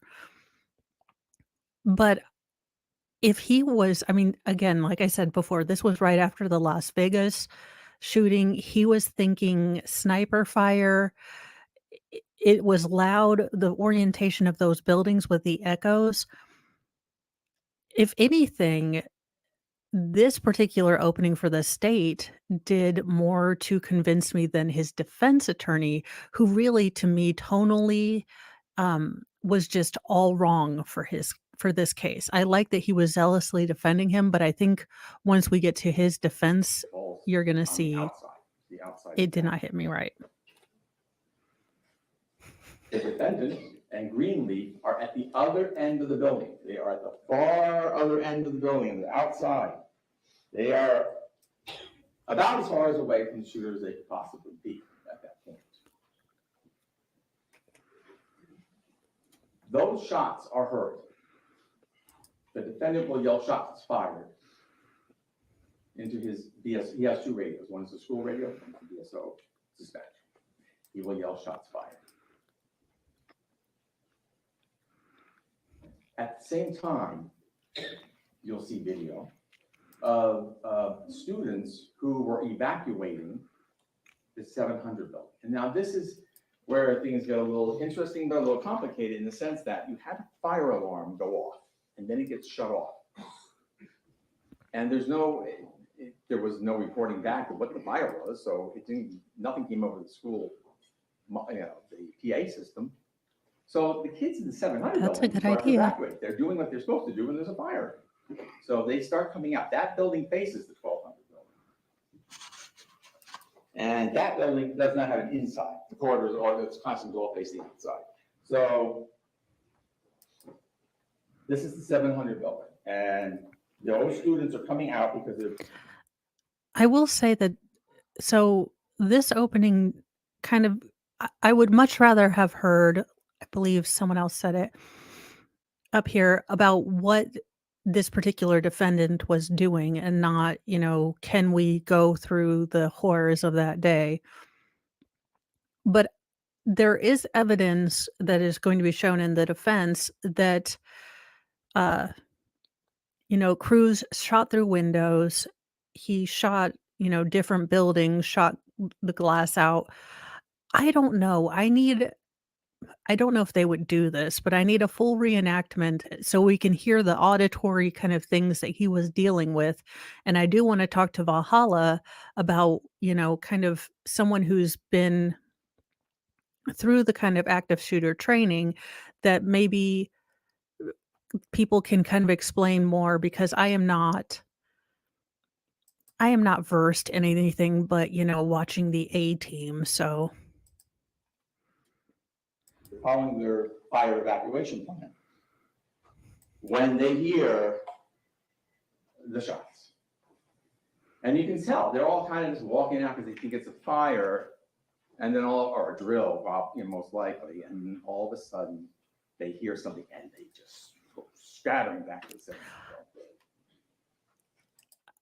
I am not sure. I knew she wasn't feeling well, so I didn't want to ask her to come on. And she was, I believe, during the last bit of the Travis Rudolph case, she was sounding like she was not feeling the greatest. So I didn't want to have her try to come on when she was still not feeling the greatest.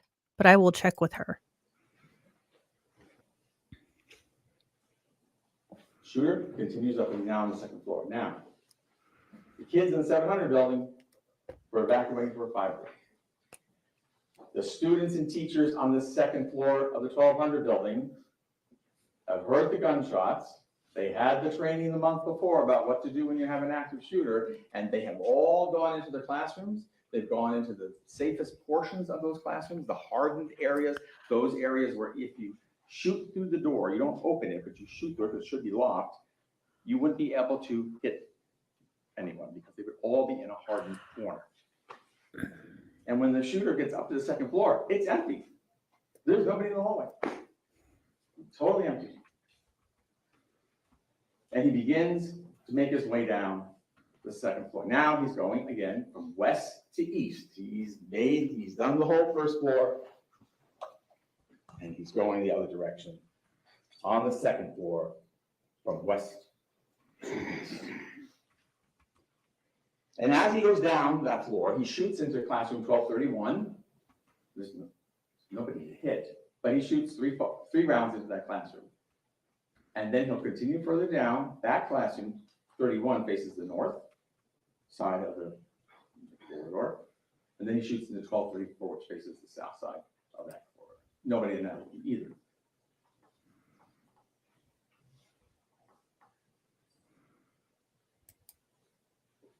Now we have to go back outside. What's happening outside, right? for approximately 27 seconds.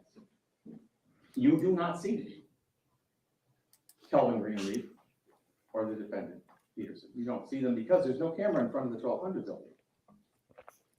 They are standing where they were dropped off. You do see the cart that brought them there, with Medina driving it, it goes off. You see that go off into the distance to the east. But they are left there. And they stand there for approximately 27 seconds or so. And then they move. And they move, and I know this is getting a little back and forth, but we have to, it's a little hard to tell, but they move from the southeast Okay, corner of so this 1200 is building the defendant, and let me, when they're not blurring him. to right here. Okay, come on, lawn C word. So this is the defendant, and this is the first time I had seen him when I picked this case and kind of realized, oh, it's not that Scot Peterson. In my mind, he was much shorter. Now he's a fairly tall man that I can tell, and I don't know. I'm again trying to come at this as unbiased as I possibly can and really listen to the evidence, but he does seem to be in this sort of same physical or level of physicality that he was in when this particular incident happens, and you think that with that training he would go in. So I'm really trying to fight that kind of bias, but I definitely thought he was much shorter and maybe a little bit more like Barney Fife kind of ish. Between the 700 and the 800 building, there's an alcove. That is the alcove that the cart had run through. It was coming up from building 1 to building 12. So there's an alcove there, and that's where they move. They go from the 1200 building to the alcove. The defendant will never leave that alcove while the shooter is in the building. And actually doesn't leave it until almost 40, give or take, 40 minutes or a little bit longer when everything is finished. And I really think there's the damning evidence if you are inclined to believe the state, which I am generally not. But the damning evidence is that they have video of him just basically standing there for 40 minutes. Now, I will again reiterate, and his yippy dog defense attorney will reiterate this, that the actual SWAT teams that went into that building took 30 minutes to clear each floor. So not like 30 minutes to clear the entire building, but 30 minutes just for the first hallway / floor. And the defense will show you how large this building was. So they've done a sort of reenactment, but it really, for me, kind of changed a lot of things that the state said when you got to see the real evidence. And I wish the defense attorney had stuck to kind of the evidence and not gone. The whole time he's there is about 48 minutes or so. And that is from when he first arrives, which when the shooter at that point is on the second floor until it's all over. By 3:11, they were already evacuating kids out the building. Kelvin Greenleaf is over there with him. That's he's not a police officer. He's just a security specialist. He doesn't have a weapon.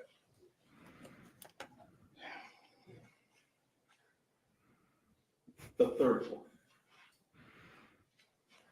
You will hear video. You will see a video from the third floor. You will be able to hear what they heard coming from the first floor.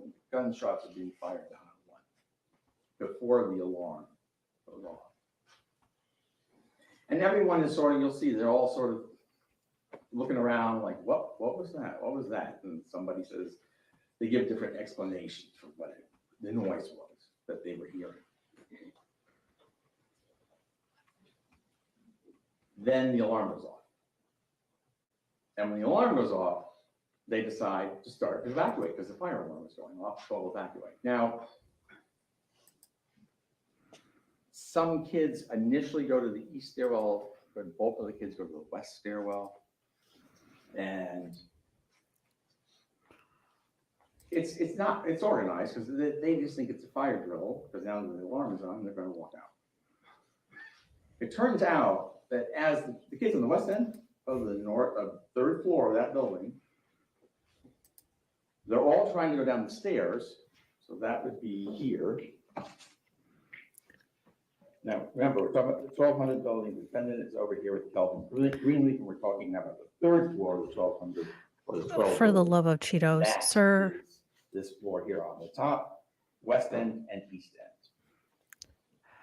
I would have rather them use the poster. I will say the defense coming up here right after this, the defense does a better job of having to scale and kind of usable and understandable overlays and things like that that are just on easels. On the east end, the kids sort of back up a little bit out of this, they're taking the time, they're getting down the stairwell, it's starting to back up.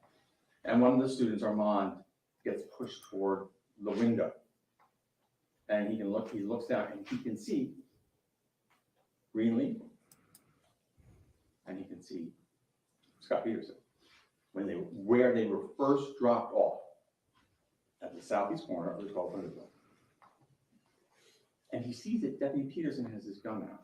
So he knows something's not right. Well, they're there getting ready to evacuate when the shooter now is on the second floor and he shoots into those two classrooms, right? They hear those bullets and you see them all turn around and fly back up to the third floor. And they're all going back to their classrooms.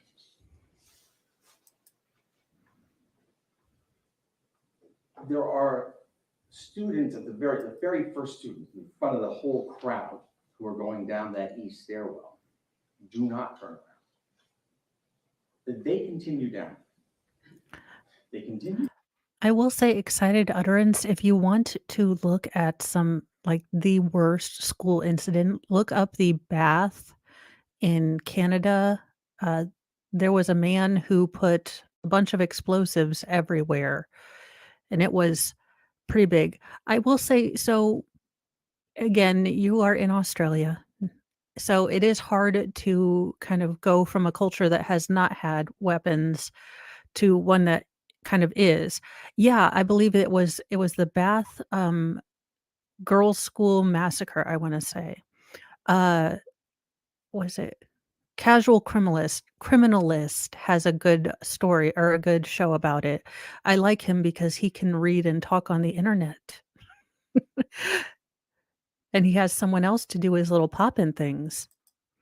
But yeah, they have definitely locked down schools. All of my kids have gone through those kind of trainings.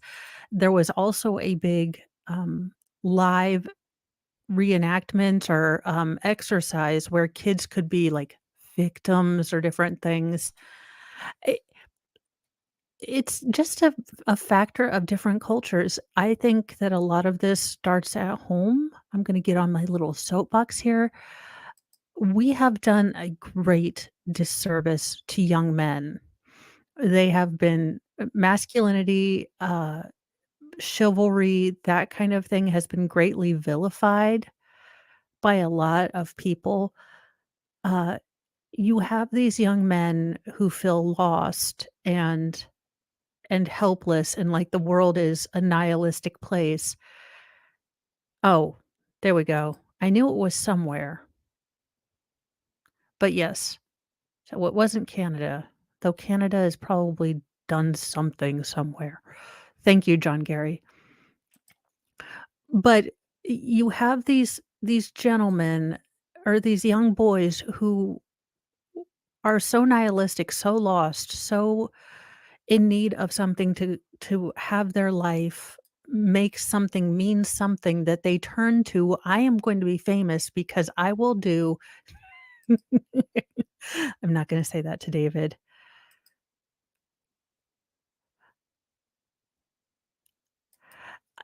That they're going to be famous by doing X, Y, and Z. we need to get back to where we're not telling, and this is as a boy mom, and I really didn't have these thoughts until I had young boys, but we're telling little boys that masculinity is toxic. I honestly, you guys, I don't know if you're into superhero movies or not, but Shazam, the sequel, I know it wasn't critically rated, but there is such a wonderful story of protecting weaker people, self-sacrifice, family being protected, being a virtue, respect for parents. I mean, I was shocked that a movie had, the dad wasn't a moron, the parents were there for their kids. We had, you know, a a man, a superhero that was willing to sacrifice himself for others. That is good masculinity. And instead, little boys are told, "You're terrible, don't act like this, you need to settle down." Boys need the dragon to slay. Even Mr. Mo is always here like, "How can I help?" They want something to fix. That's probably the hardest part for Mr. Mo is when I'm having a really bad day. There is really nothing he can do other than keep the kind of kids quiet. But we have this entire generation of young men who have been basically vilified. I Well, excited utterance, I don't know. I am just a Mo on the internet. I don't know. But I know that when you're constantly told that you are terrible, that, you can't open doors for people, that you have, privilege and this sort of thing going on where, I believe there was a famous, I want to say journalist who went undercover or as a man to see, all of this male privilege. I mean, men are leading in suicide and different things, spousal abuse. If Travis had hit Dominique at any point, he would be in jail. She was allowed to slap and hit and um, you know, accost him with a bottle, and no one ran up and tried to help him. So I wish that there was more of a push to say that masculinity can be healthy and good. It can be, you know, it is about protection, it is about self-sacrifice, it is about doing what's right when it's hard, you know, like the old masculinity where, the dad got up, worked a, you know, big job, went down to the mines, came home, took care of his wife. That's all I think. I think that we have a great problem with nihilism in our younger generations. I mean, y you're basically kids are told, "Hey, go to college, get all this debt," and I have friends that still can't, you know, s are 40 and are still paying things. There's a lot of things that could be changed. I am a single mo. I am working on teaching my boys, you know, your job is if you are stronger, protect weaker people, not as a bully, not to, use your power to get what you want or, push people around. You are a shield, not a sword, if that makes any sense.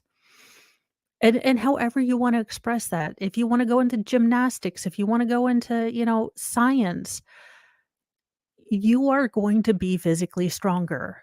Do what you can to help those that are less strong. Be a voice. There are good things about boys that I feel like we're just kind of sweeping under the rug because we wanna make sure that sort of bad examples don't happen again, and then boys end up feeling like, "Goodness, I don't know what I can do," and I'm not even gonna touch dating. Holy God. I'm not gonna touch dating.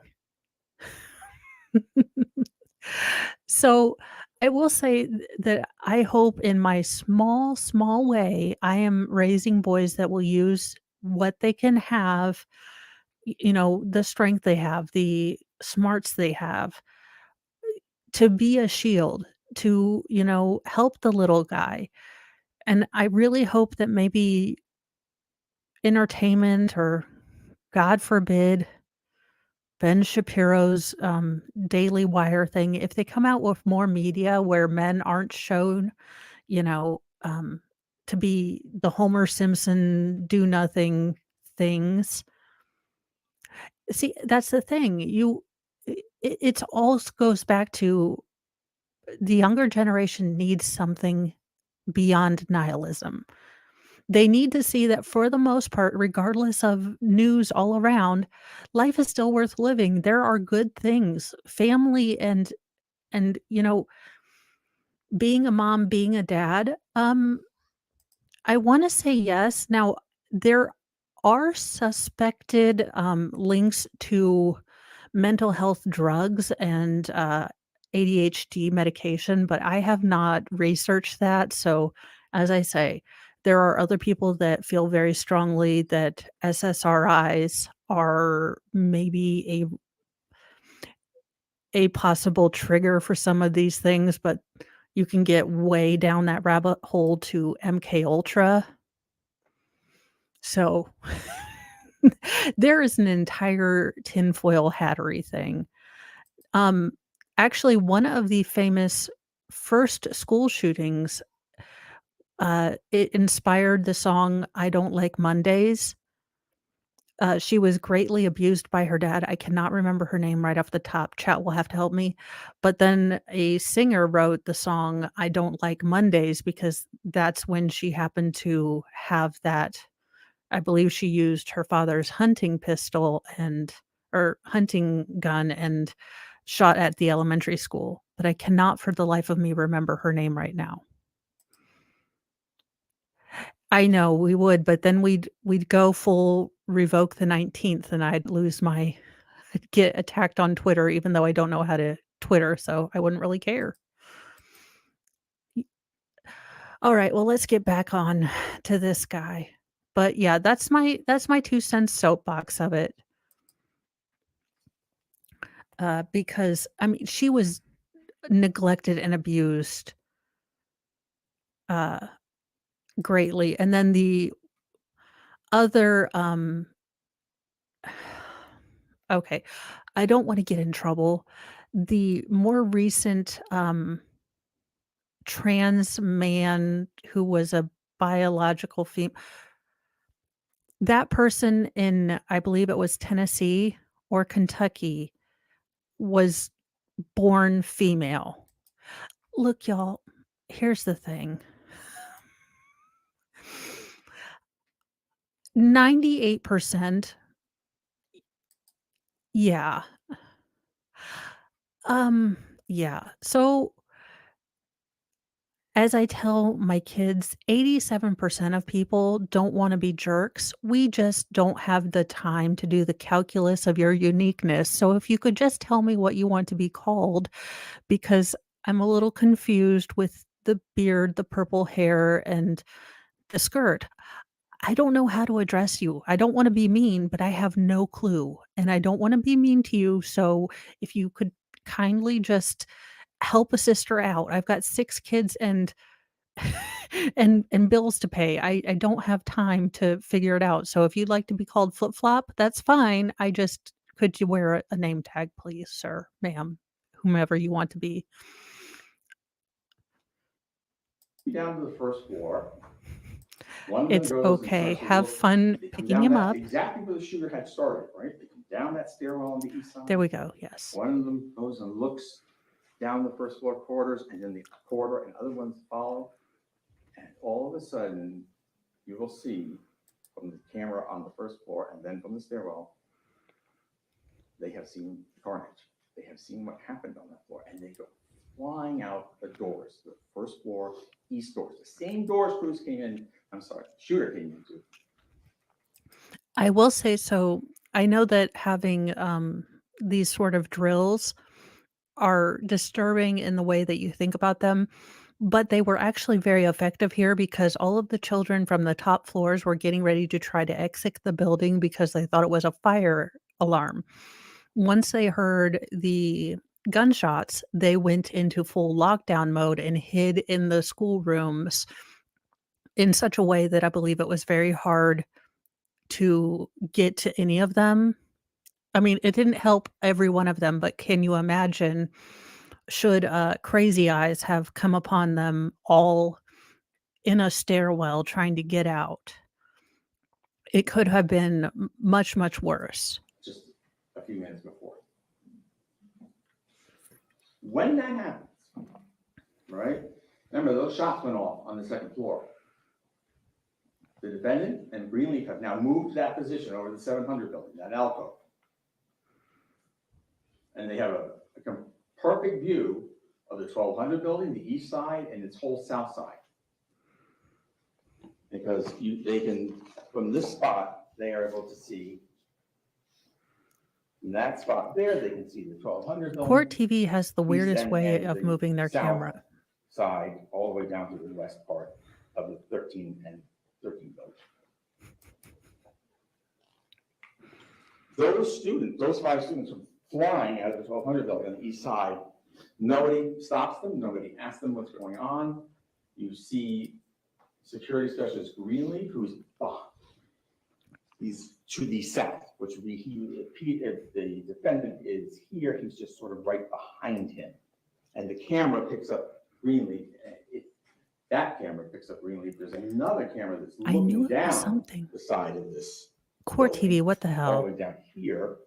That picks up defendant Peterson. That points when he's coming in and out of that alcove. He stays in the same spot, but he moves a little bit back and forth. And sometimes you can see him, and sometimes you can barely see him. But Greenleaf is right behind him, and you see Greenleaf like going, to the kids, move, or just gesturing at them. Nobody talks to them. Nobody finds out why are they fleeing out of the building? And there's no cameras on that east end of the building to show them coming out. You see them from the inside running out after they see what happened on the first floor, but you don't get to see what happened when you're outside. But nobody's nothing. They're not talking. And that was a reaction because the rest of the students had heard those shots on the second floor and they all went back upstairs.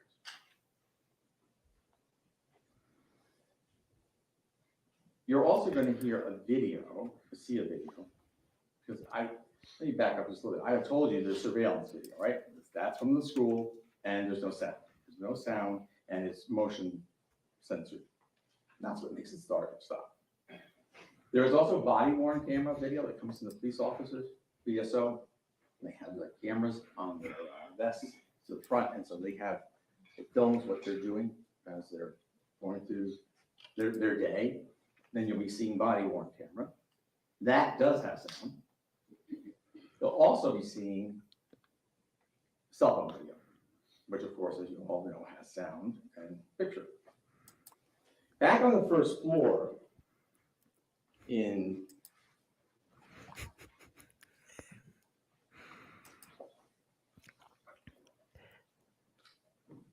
classroom 1213, a student is making a recording what's happening. While they're hunkered down in the room, she makes a recording on her cell phone. And the first recording picks up. You hear the gunshots and the fire alarm is going off.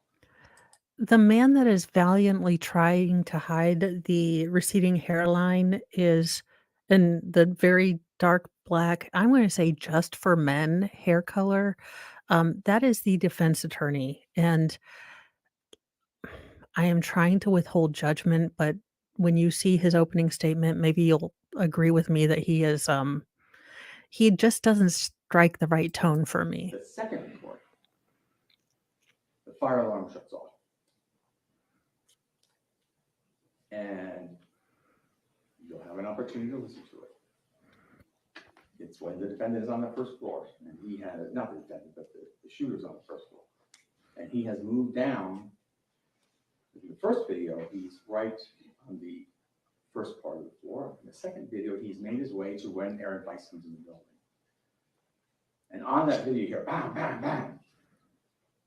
And that's Aaron Weiss being killed. And then you hear the shots, the bam, bam, bam from the second floor. Three shots into 1231 and 3 shots into 1234. And now the shooter has finished the second floor. He gets into that stairwell, the east stairwell. He's 1 flight above where he entered. And he's going to climb up the stairs and he's going to enter the 3rd floor.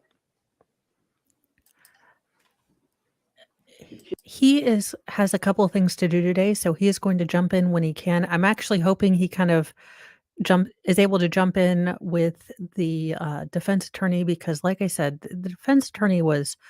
And listen, you guys, I am trying to transition to where I get up a little bit later, but stay up later so I can do night streaming when everyone is asleep and early morning research when everyone is awake. Oh, for the love of goodness. It's almost like they had me as the court TV person. Kids in the 3rd floor who were evacuating for that fire drill don't all make it back in the classrooms. There's still people in the hallway.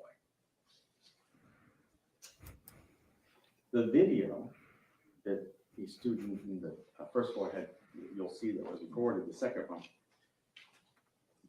captures the sound of what happens when the shooter gets onto the 3rd floor. He opens the door from that stairwell, he's on the east end, he turns again to the west, just like he did in the 1st floor, and he starts firing. You can hear it on that cell phone video. At the exact same time, Deputy Peterson is 3 floors down over at the alcove. So he's just catty corner and below of where the shooter is. The shooter's up here on the 3rd floor and he's over here. He is on dispatch. He's talking to BSO dispatch, and in the background you hear all those shots. Those shots, as that shooter comes out of the door, the very first classroom is 1256. This man going back in between these, if I am a juror, look, I have spatial awareness issues. I'm gonna need, all of these to be right in front of me and maybe a Lego diagram because picturing things from, paper doesn't make sense to me as much. But him going back and forth, I don't know. That classroom faces north, 1256. This is the east end of the 3rd floor. And teacher Scott Beagle has gotten all his kids back into the classroom, and he's attempting to get the door closed and locked when the shooter comes out of the stairwell. And he shoots and kills Scott Beagle. He doesn't make it back into the classroom. He just collapses right there at the door in the hallway. Right next door to Mr. Beagle's classroom is classroom 1255. Stacy Lapel is the teacher in that classroom. She gets all her kids in, and she manages to get herself.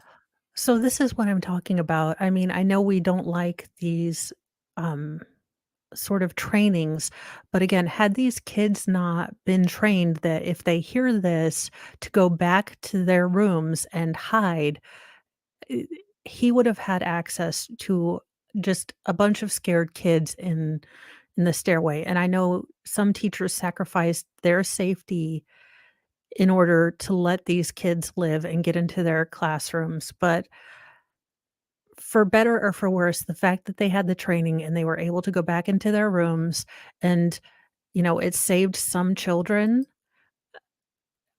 The training works a little bit, or it worked that day. And close the door, but she does get hit.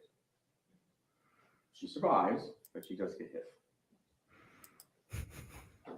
Now, he's also been firing down the hallway, just like he did in the 1st floor. Those bullets are flying down the 3rd floor hallway. Those bullets hit Meadow Pollock. They hit Carol Laughlin. They hit Joaquin Oliver. MLS show said this, and all I could think is that, oh god, Kevin Feige, one of the heads of the Marvel Studios brand, seems to have something with feet, because look, for your own safety, I am going to admonish you not to go look up Brie Larson's feet, but should you happen to do it, they are some weird looking things, and Kevin Feige, like, puts feet in all the things, and so does oh gosh, what's his name? The weird guy that does, Quentin Tarantino. He apparently has a big thing with feet too. I don't know. Y'all can have your own likes, but feet are gross. I believe that he is wearing an elusive lapel mic. I am not quite sure.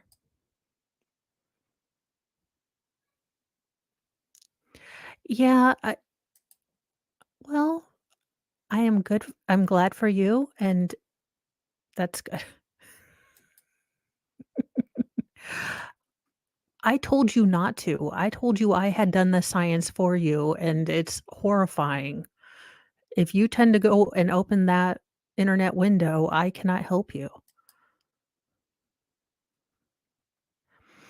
So it looks like David is saying that because one of the jurors' faces was shown, it is not going to be um, used or it can't be used for mistrial, but they would probably remove that juror, but who knows?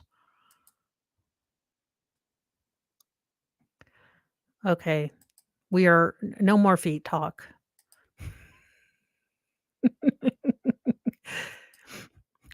Feet talk will be for a drinking stream to be announced later.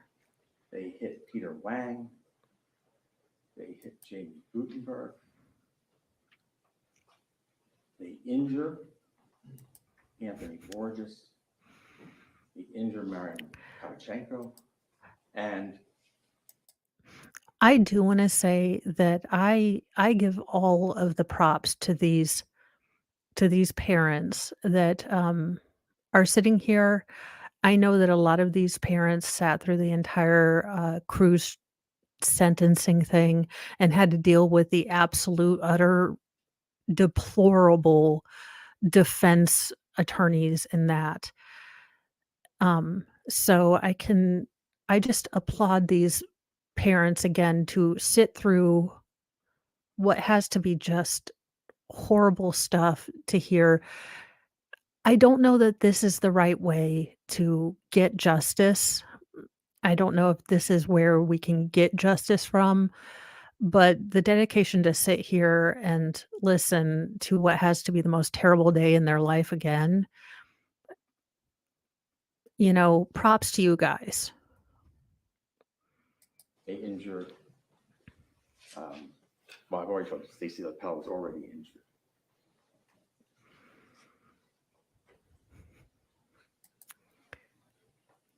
Meadow Pollock I can't see and the emojis. Sarah Laughlin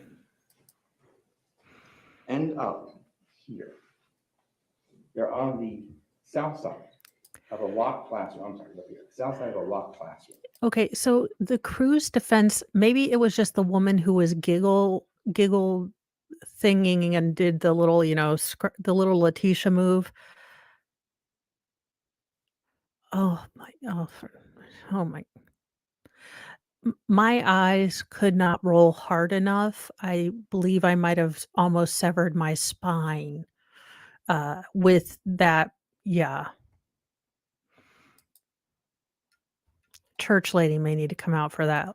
In the little indentation, the little area where the two doors are, just like on the first floor where Gina and Luke and Martin were. But they're up on the 3. They've been hit. You can't see Kara, but you do see Meadow. She's moving. And I'm sorry. And there was one more person hit, injured but not killed, was Kyle Lehman. So it was Kyle Lehman, Anthony Borges, Stacey Lapel, and Marion County. The doors to the bathrooms on 3 and 1 are locked. They were locked because there were vaping problems going on in the school, and so only the doors to the bathrooms on 2 were open so they could control traffic in and out of the bathrooms. Joaquin Oliver and Kyle Lehman and another kid make it into that little alcove that's in front of the bathroom, which is on the north side of the hallway, or the end here, on here, on the 3rd floor.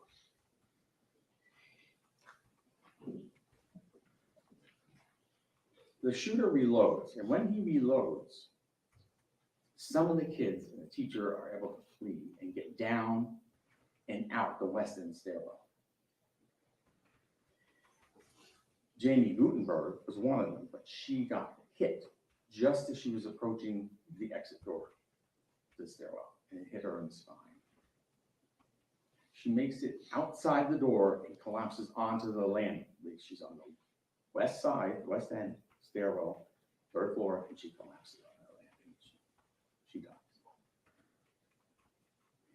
Peter Wang is also running towards that door, and he gets hit. And he falls down, and then he sort of is sitting up against the far west wall. The doors on one side, there's doors that go out to the stairwell, the west stairwell, and then there's doors for teachers' lounge on his other side, and he's leaning up against the wall. Anthony Borges has fallen. He's on the floor, and he can't move. He's in great pain. He survives, but he's in great pain. He can't move. Kyle Lehman has been shot badly in his ankle, and he's in there with Joaquin. Joaquin can't move. Joaquin is sitting also up against the wall. He can't move. And Kyle and the other kid, or the other person who's in there with him, they actually, when the shooting, when he reloads, they take off, and he's able to get out of the building. The shooter reloads, goes down the hallway, and as he... The one criticism I will say is I want him more to focus on, and I know I am doing a roundup, so I haven't seen all of this week, but this seems like a retrial for Cruz. This doesn't seem like this defendant had this training, this defendant failed to act. This is a recitation of kind of the Cruz thing, in my opinion. Oh, well, yeah, that's my thing is he's basically kind of left the defendant behind. We're going through the Cruz timeline. I don't know now watching this again that I like that at all. Kara and Meadow. He fires again. On both. He continues down. He looks to his right. Outside of the men's room, the door is locked. It's Joaquin out. Joaquin puts his hand up as though to shield himself. And the bullet goes through his hand and into his brain and instantly kills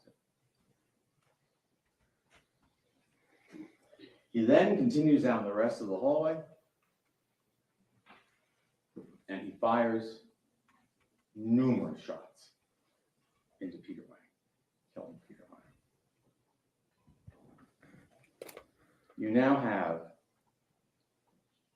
14 kids, 14 students, 3 staff members, teachers, staff members of the school who have been shot and killed. The shooter gets to the end of the hallway and goes into the teacher's lounge. And he's at 3rd floor, west end. He goes into the teacher's lounge. The defendant, Peterson here, is still in his position in the alcove between the 7 and 8. I mean, to me, this would be more okay. It is a terribly emotional ploy.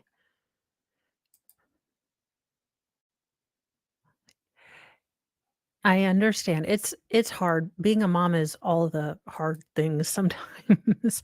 Yeah, it's definitely so if I were being the Lionel Hutz attorney at law for this case, I would not have gone through the whole cruise thing. I would have really hammered on 4 minutes he could have saved this person. He arrived here, he stayed here, and it would have been about a 20-minute presentation because I am kind of fully on Baker's side. Let's keep it short.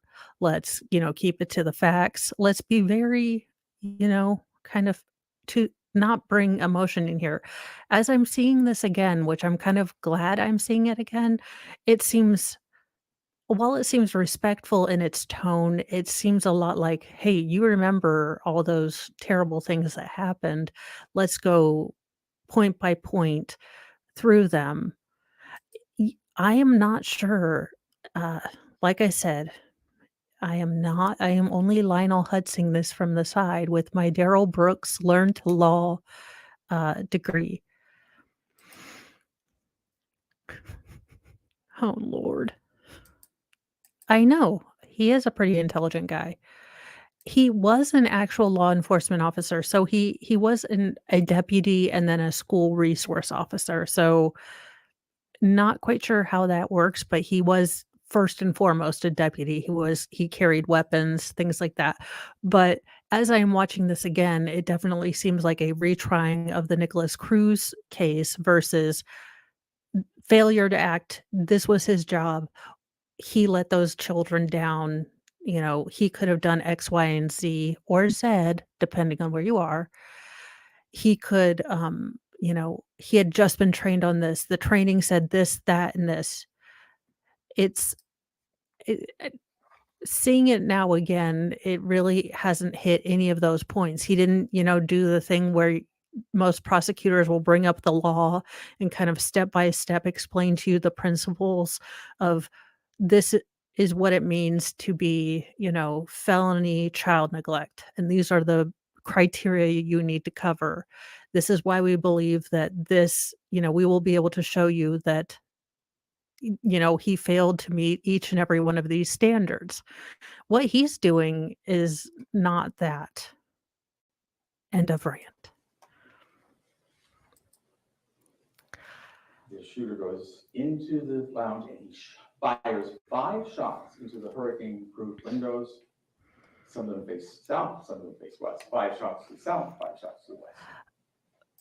Jody, the state or not the state, the Supreme Court has ruled that officers do not have a duty to engage or protect you. They have, I want to say it's the Gonzalez or the Garcia case. But basically, a guy sued his local police station because they didn't protect him during he got hurt for some reason, and there basically is not a legal obligation for the police to do anything for you. So, yeah, it's really pretty much. I need to make sure that I need to, hopefully the defense will bring up what the training was because, like I've said before, I believe it was probably a death by PowerPoints thing, and then watching those, cheesy training videos, this is how this works. So, yeah, he has about 6 more minutes, and then we The can go bullets into do not defense. go anywhere. The windows are hurricane-proof. It breaks and shatters them, but they really don't go. They don't hit anyone. He's done. 6 minutes, 40 seconds. He's done. He walks out of the teacher's lounge in and around, it would be about 2:27, 30 or 40 seconds. You can see him, he walks directly across in front of Peter Wang and into the doors that lead down the stairwell. Jamie Gutenberg is still on the lane. And by just a few seconds before 2:28 in the afternoon, he exits the west end of the 12. He goes all the way down the stairs and he goes back into the court. He doesn't go through that door where Aaron Weiss was, the door that leads just into the stairwell. He goes through the door that leads to the first floor, turns sharp left and outside. He then proceeds, he's heading west.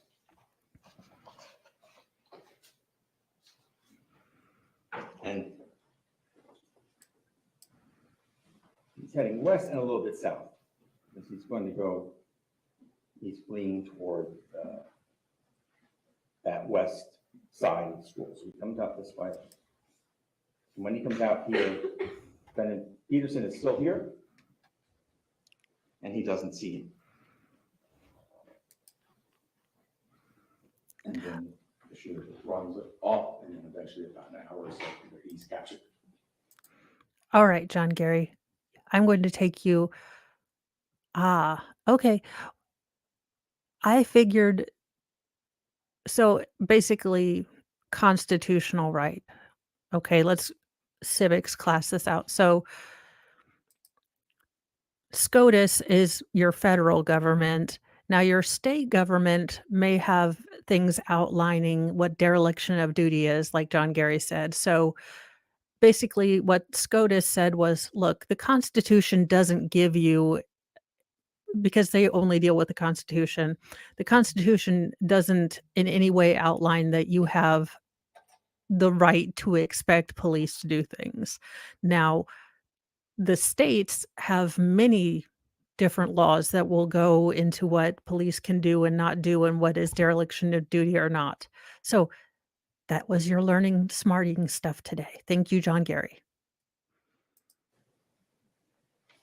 Then Peterson remains in this position until approximately 11 minutes after 3. Some approximately 40 minutes after he had gotten to that position from when he left 1200 building, outside 1200 building. You will hear from several witnesses. You're going to hear from Kevin Kelvin Greenleaf, who says that when he was there with Defendant Peterson by the 1200 building and then in the corridor between 7 and 8, that those shots were coming from the inside of the 1200 building. You're also going to hear from Officer. So that should have been your big, like, bombshell witness. You should have focused none of the cruise stuff and said, look, Greenleaf was with him. He, rode the same little golf buggy over, and he knew where the shots were coming from. Now, Greenleaf could get in trouble, I guess, if he didn't accurately convey that to Scot Peterson. But if you are going for this, I would have taken all of that out. I know. Yeah, look, I would be more like, there has got to be someone more muscular and smarter than me to do this. Well, see, we all need people. I think it would be different if my kids were involved. I think there's a definite difference between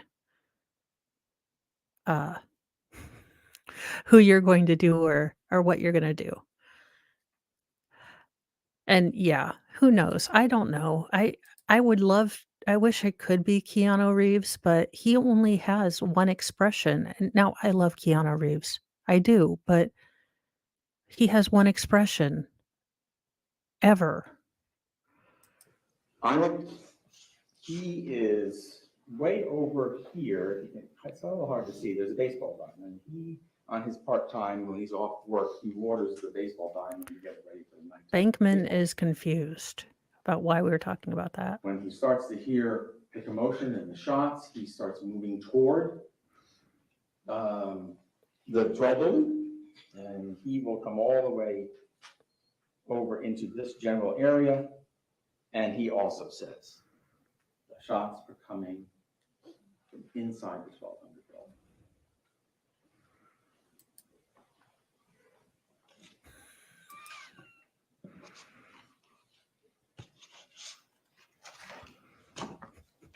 Just a few more things I want to go over.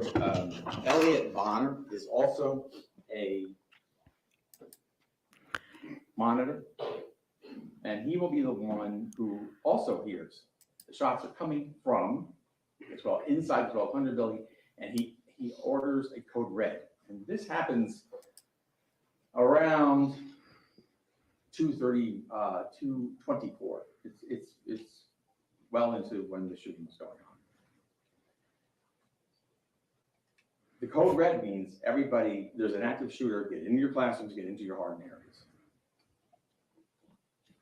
You will see him as he kind of gets closer to the building, and then he pulls away.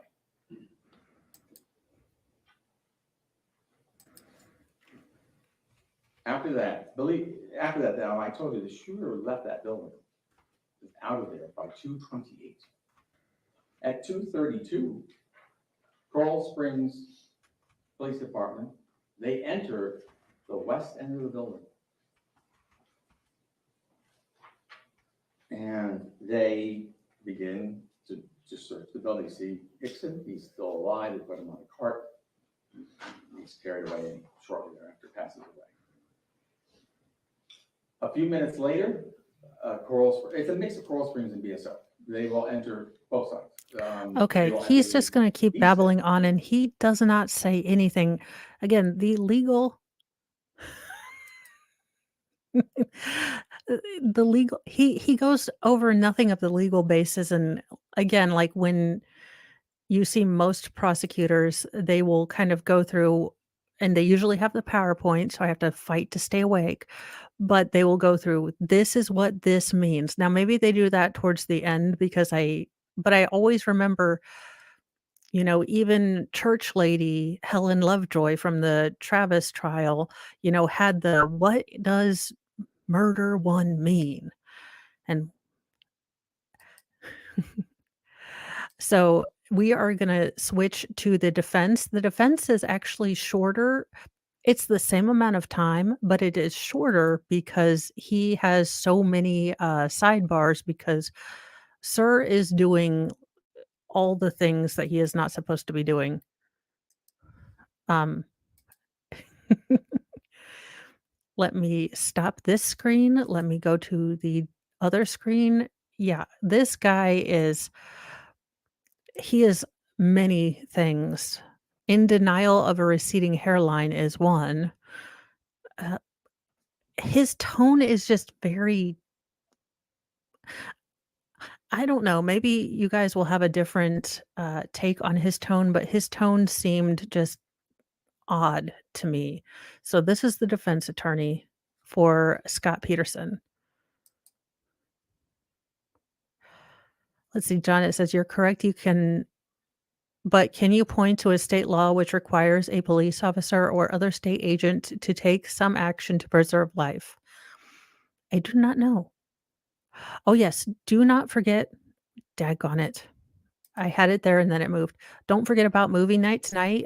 We will be watching the Cringelarious, as they all are, Lifetime movie about Jodi Arias on MLS's, Discord. You have to be a member of MLS, Law Show in order to join, but you can join, and then we can watch this Cringelarious Fun Fest together.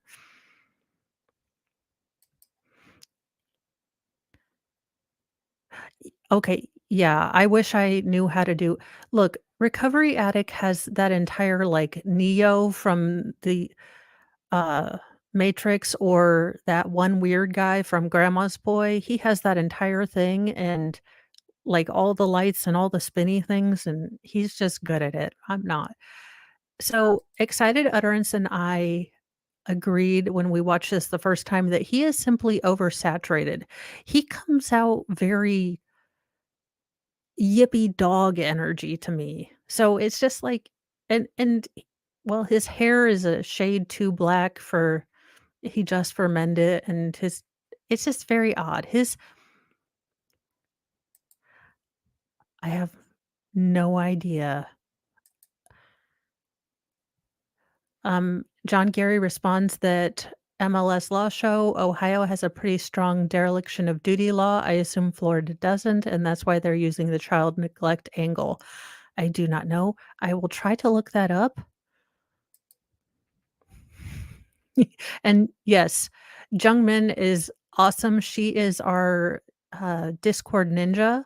She is all of the smart things that you can do. And Salvador, she is trying to explain to you how to do all of the things so you can understand.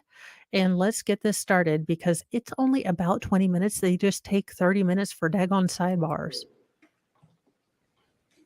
We are here because my client was sacrificed. The evidence will show that he was thrown under the bus.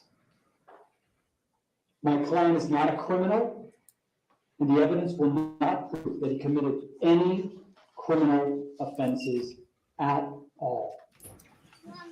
He didn't know where those shots were coming from precisely. We've got 22 witnesses under subpoena who will come in here and tell you that they too heard the same shots my client did and could not discern precisely where the shots were coming from. There was a pronounced echo and reverberation that the witnesses will talk about that left them hearing the same shots and wondering, where is that coming from? He did everything that he possibly could with the limited information that he had to help serve and protect.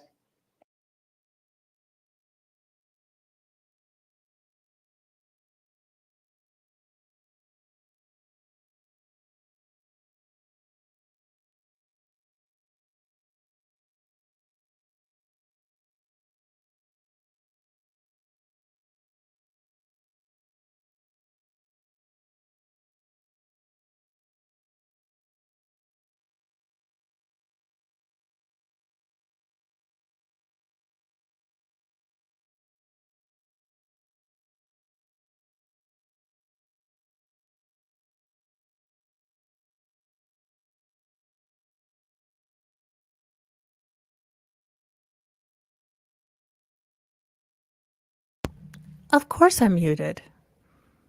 So yeah, this guy has thank you. I got my first boomer for today. Yes, he has been a state's attorney in Florida, I believe from 92 to 96. So he had 4 years experience and he's been a lot of analysis, maybe, I don't know. His hair is just very odd to me. It's still receding if you put it straight up. Uh, you're fooling no one. I know. But he definitely has a different tone. Everybody at that school. He was sacrificed. Judge, Your Honor. It's over with opening statement. Again, ladies and gentlemen, this purpose of opening statement is for the lawyers to tell you what they believe the evidence is Okay, going so to show, that's and I'll remind you one, that lawyers say but it's not evidence. Go ahead, sir. Details matter. We wanted jurors who are extremely detailed, and I'm going to get into the weeds so you understand specifically what occurred. Numbers.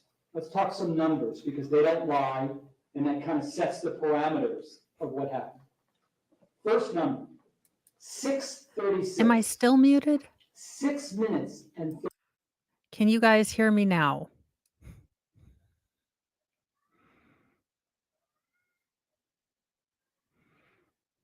$36.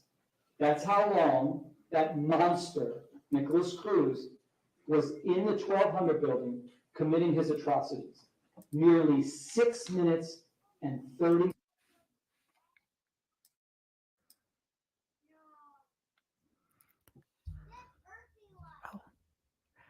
Okay. Seconds. My client was there at the end of his rampage for 4 minutes and 15 seconds. I wanted to make sure you all had notepads. You can write down these details. They're critical. Wait, I thought you weren't supposed to take any notes during opening statements because they are not in fact evidence. Uh, This is all just I don't know. We've got Michael from The Office here. We've got Judge Bankman. 4 minutes and 15 seconds. What is not in dispute at all is that when the shooter was on the first floor, killing faculty and children, my client wasn't even on the scene yet, which is why he's not charged at all with those offenses.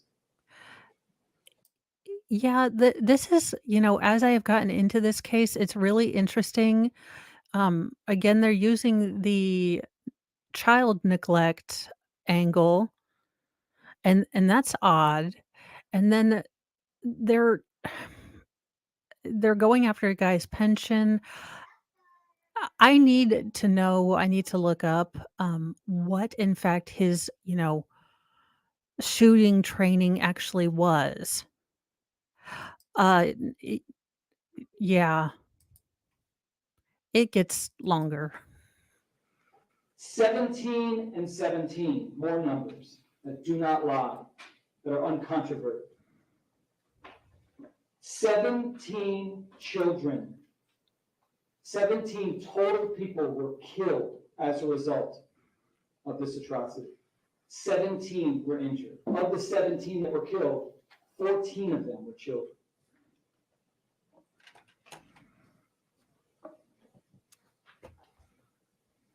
I want you to take a look and understand why we're here. I understand that. What I'm asking is what exactly was that kind of training? I have to see the exact kind of training that he was in. Was it one of those I distinctly remember Bronca saying that they do like an um that broken baker, that's a haircut where you don't want to admit that you have a receding hairline, so you make the ones that are going back a little bit, you make them come forward and straight up. And I became a unicorn there. But I do want to find out because Bronca is very clear that he's had, he's shot in competition and things like that. But when they put their, students through, like active shooting situations, they have many students that have to go in 3, 4, 5 times uh, to really get, where they can actually, react with intent and get their weapon out, shoot the bad guy kind of thing, people freeze up. So I really need to know what exactly his training was because if it was, sitting in a classroom watching those terrible, like 80s A team, this is how you go in. If it wasn't a full immersion situation, I don't know that that's enough to give him like, well, he's had training. I don't know what he was doing. We're here because of this monster. This person chose to commit one of the worst mass shootings in our nation's history. He destroyed families. He destroyed lives.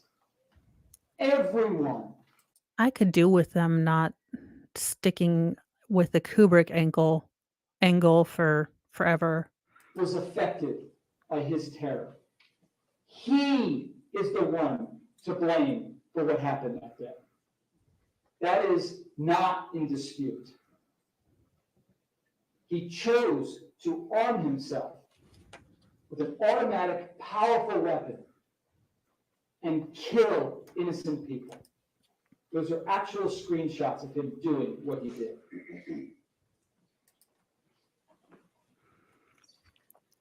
I do like that the defense is really bringing out that this, again, having watched it again, the state's case was mainly against this kid and not the defendant. Not if, but when you have very strong feelings in this case, whether it be because of the photos that they intentionally introduced showing blood, gore, understand who's responsible for that. Not my client. More numbers, 32. 32 years my client dedicated himself to law enforcement and serving this community. 32 years, an unblemished record. You know, we have this image of cops as they age, as being in one of two categories. That idea that you've got some donut-eating, lazy cop who's got 1 foot in retirement, can't wait to get out the door. That was not my client.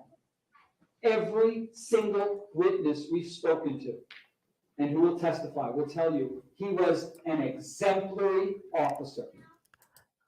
Look, Your Honor, if he's close to retirement and he doesn't act like Danny Glover in all of the Lethal Weapon movies, then I move to strike his officerness.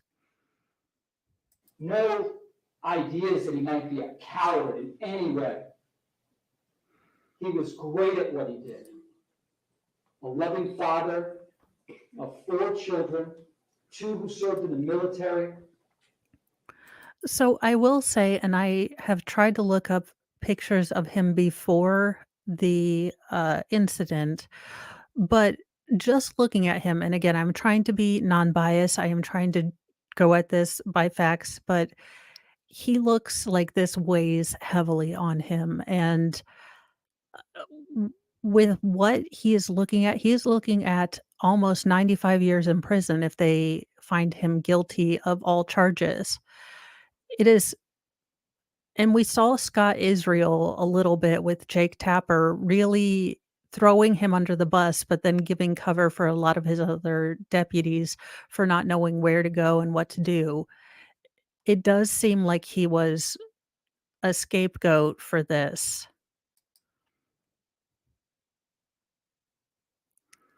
Yeah, that's my thing. Now, it is funny to me that I can hold this opinion for him, but I believe that every single police officer in Uvalde should get charged.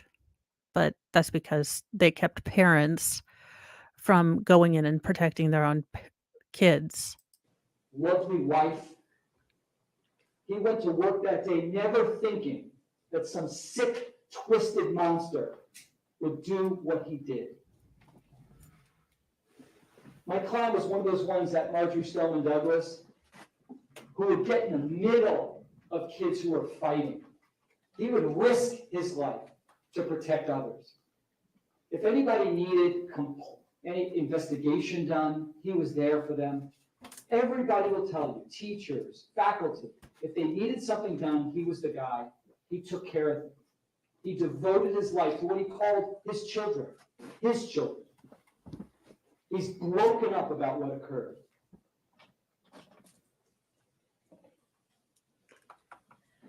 He was an award-winning deputy. In 2012, he won Parkland's Deputy of the Year.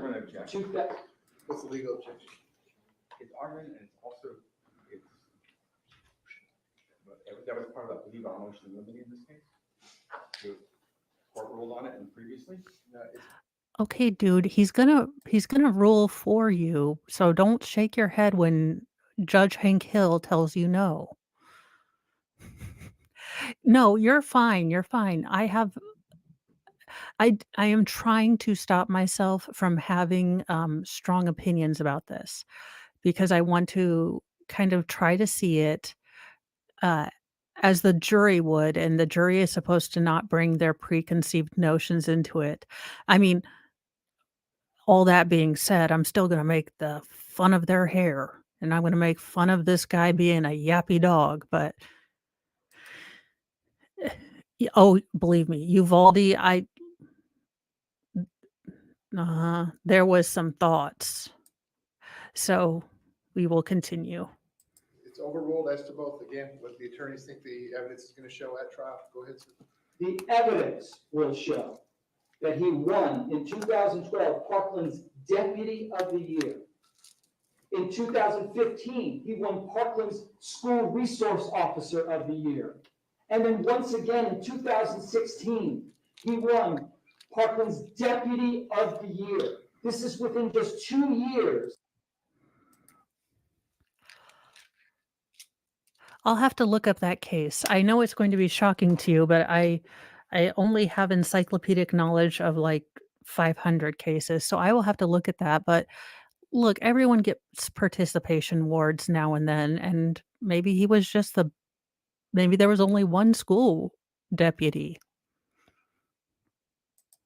Of the February 2018 vicious attack on that school. This was an award-winning, decorated officer. He was an elite officer who did his job zealously and professionally and with courage. So what we have here is a man with a decorated history of serving the community for 32 years. And in literally 4 minutes and 15 seconds, they're claiming he became a criminal. That's what they're alleging. And understand what we're here for. We're not here to say, well, could he have done things differently if he had certain information? Administratively, should he have been,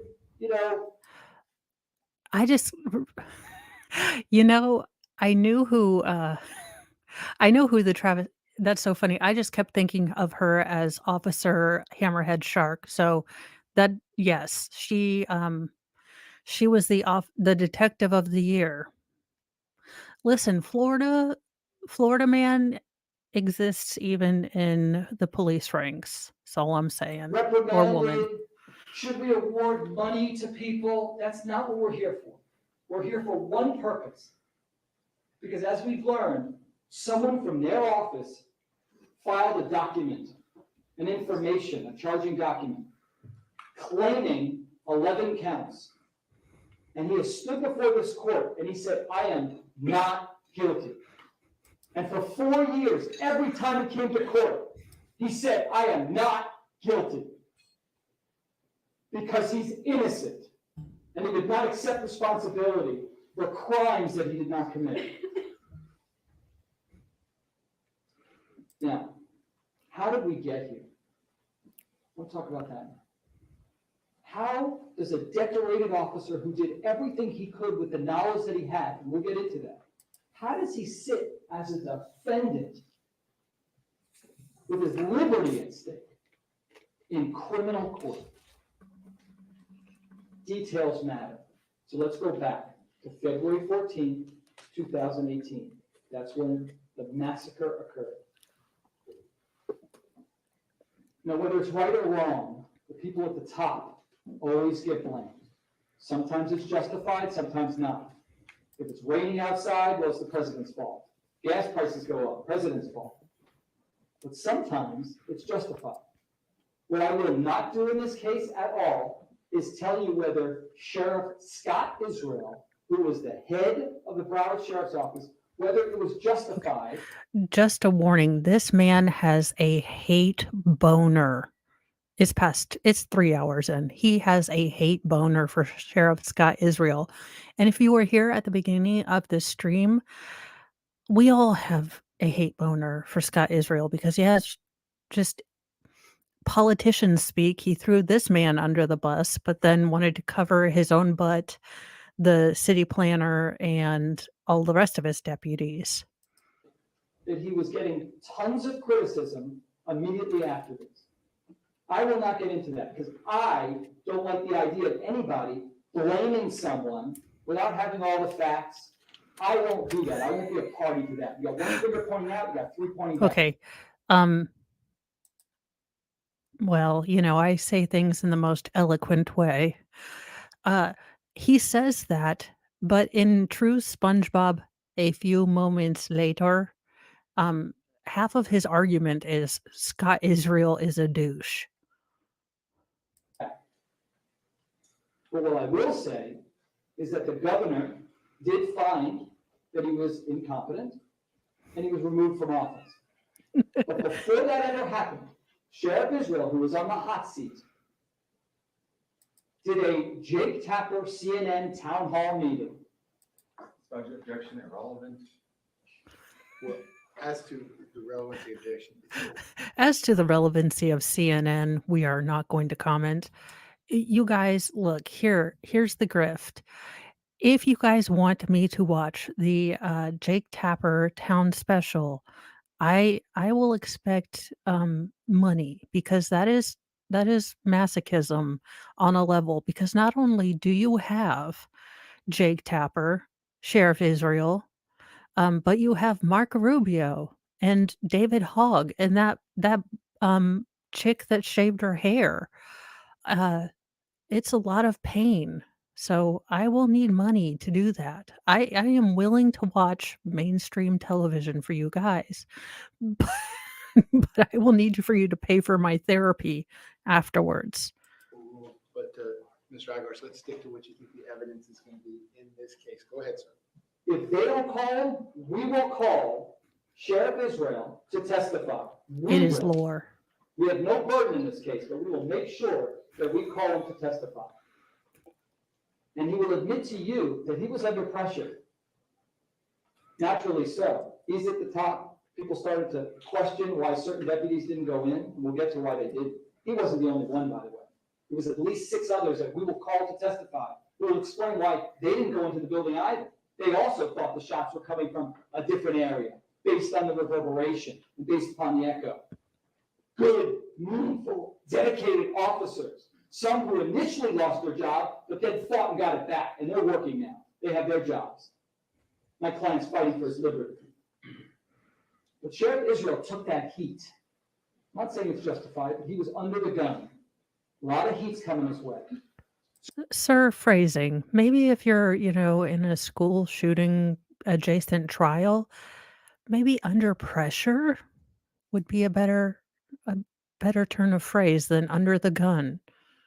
Just, So he goes on CNN town hall meeting with Jake Tapper, televised.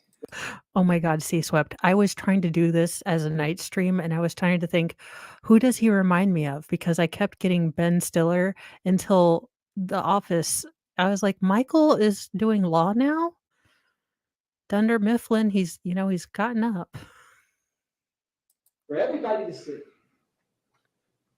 And he defends consistently. Before that, after that, he's defending his officers. They did the best they could with the information that they had, based upon the circumstances. He knew no one had done anything wrong.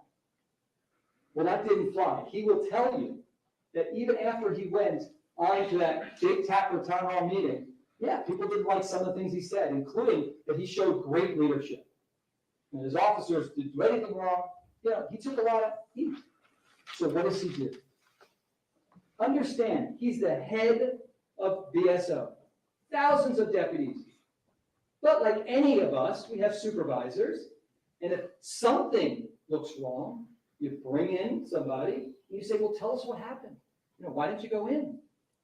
And you sit down and you talk to him. You think that occurred? No, because that didn't fit his agenda.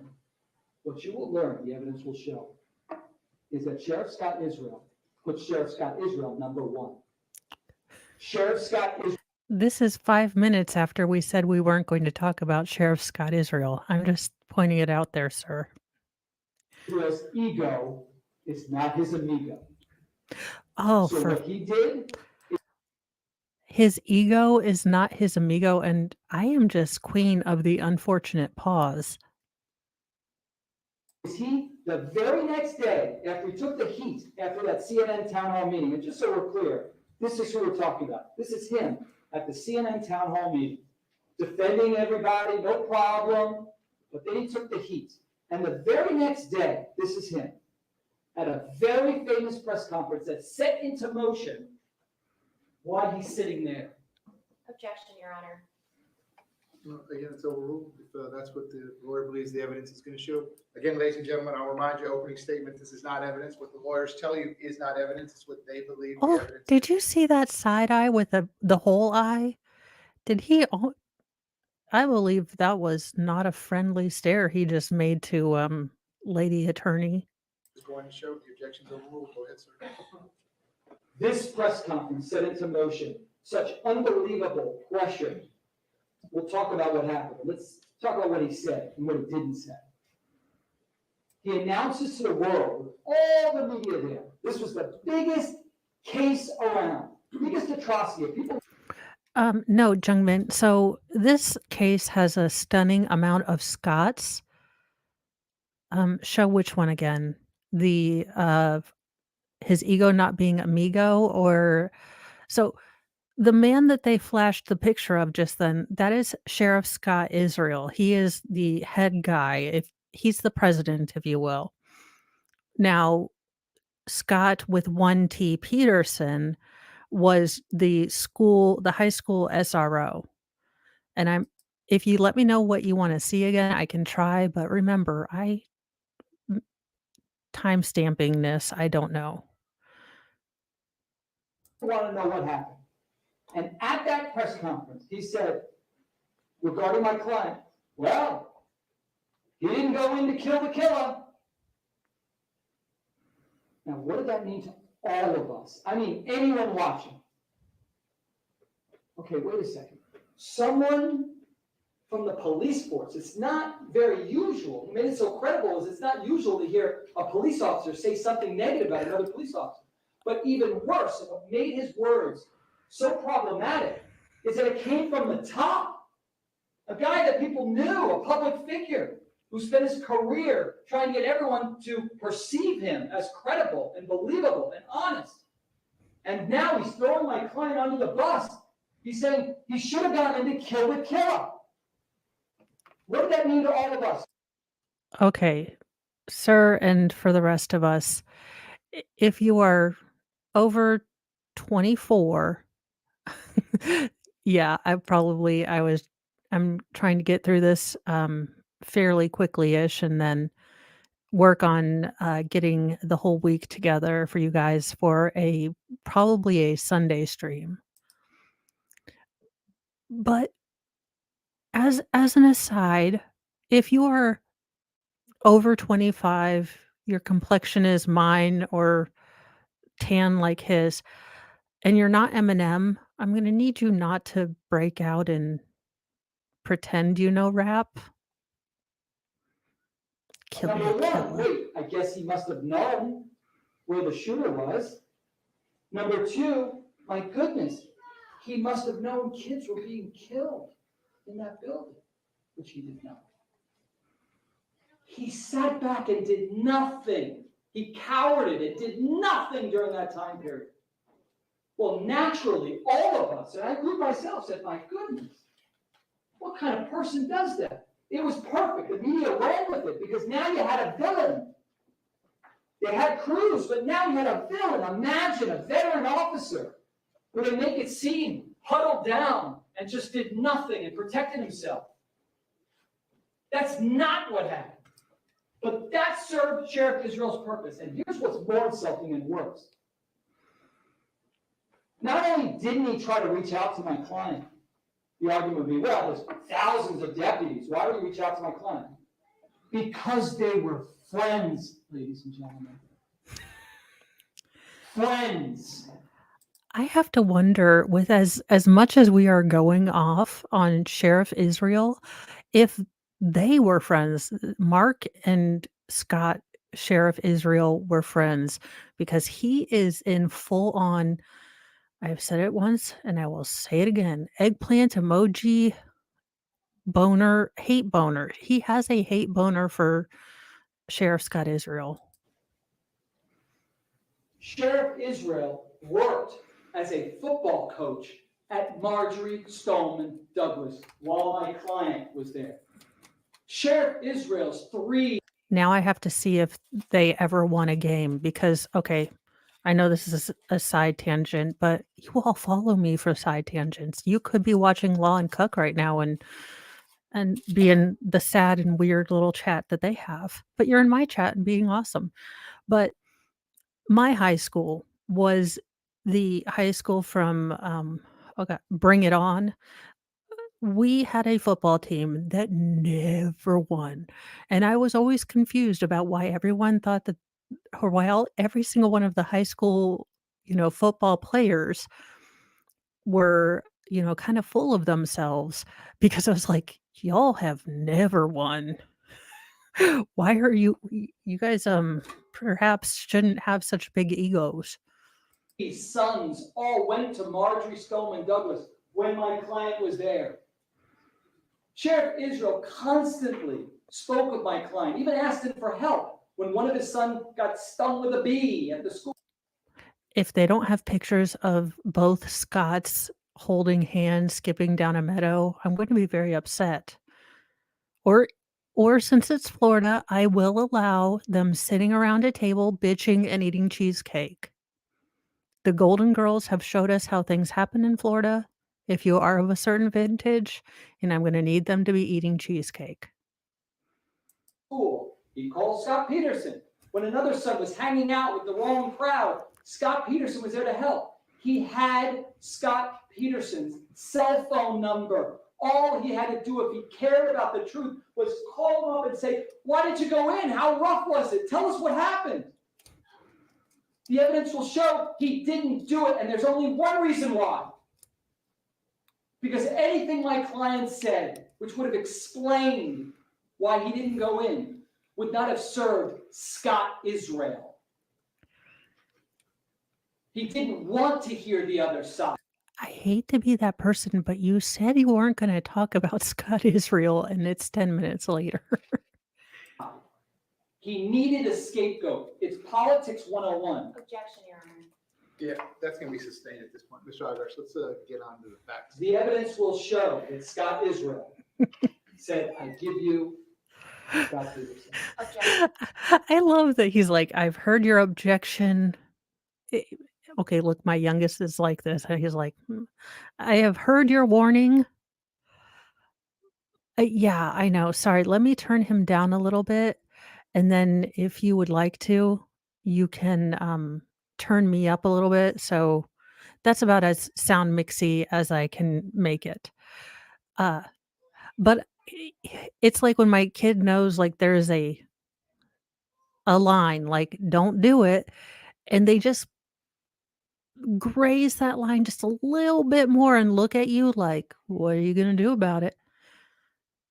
Look, my kids do not realize that, or they have not yet learned that nice mommy will ask you 873 times, and then slightly irritated mommy will ask you maybe 2 times. Then you're gonna get something mommy's gonna ask you once. Then Samuel L. Jackson mommy comes out, and it is Samuel L. Jackson from Snakes on a Plane, okay? There is some language that I have spoken that cannot be put on the internet. But if you would just listen to nice mommy the first time.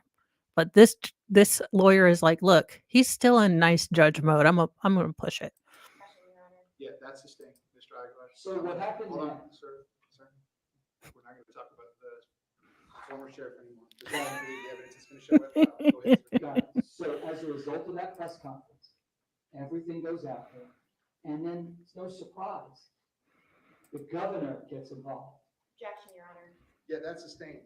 Quick sidebar. You know, Okay, so I didn't realize this because, Court TV decided that the ceiling was really super important, but for their sidebar, they get to wear the cool little gamer things. Or okay, they're just headsets with mics on them. But, we are now at level of kind of irritated judge if you go on the Mohs scale of what level, is mom at, how much more can I push?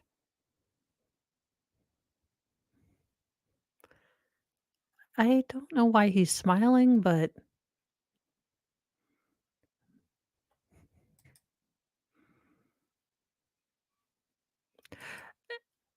he may make a good attorney. We're hoping he uses his powers for good. They, put him up for the advanced, classes, and I'm like, "Oh, it please use your powers for good."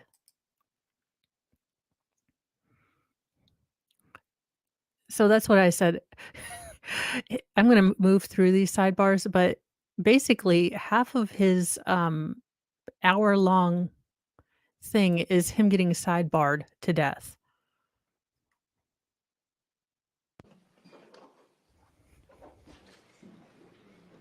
Wilson, yes, sir. Go ahead.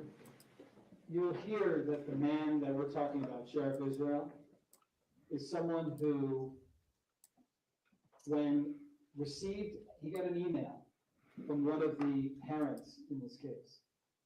And the parent asked him, why didn't he go in? Why? He could have prevented my daughter's death. And Sheriff Israel responded, well, we're wondering ourselves. Can't teach courage, his whole thing. But what he failed to tell her was, your daughter was killed on the first floor. He wasn't even at the scene. Okay, so the breakdown of the timing and kind of where things got in, because it was a little confusing because the state spent all the time talking about what Nicholas Cruz did and then didn't really talk about the defendant. And until this particular gentleman puts up kind of the board to explain, Scot Peterson got on the scene. If the attack is 6 minutes and I think some seconds, Scot Peterson got on the scene maybe 2 minutes into the attack. So there were 4 minutes that, in theory, all things considered, Scot Peterson could have run in and saved people. Well, the timeline for the Cruz thing is that by the time that he was there, or it was 4 minutes into it, he was going onto the 3rd floor, and that's where he gets the 7 child neglect charges or felony child neglect charges because there were 7 people on the top floor. Again, if we're going with the timeline from the state and kind of bringing that all in, the kids were starting to file out from the 1st floor because they couldn't hear the gunshots on the lower floors because of the fire alarm. So they're starting to file out to get out for the fire alarm. As soon as the fire alarm kicks off about 1 minute, I think, into it, they can then hear the shots. They immediately reverse course, getting out of stairwells and such, and going back to their rooms, kind of the way they had been told for active shooter situations. You know what? Now that I watch it again, I like it more. The night before, it seemed tonally off, but now that I've watched Sheriff Israel for a little bit, because I watched him twice before I brought up the thing for you for you guys, I can see why he's irritated.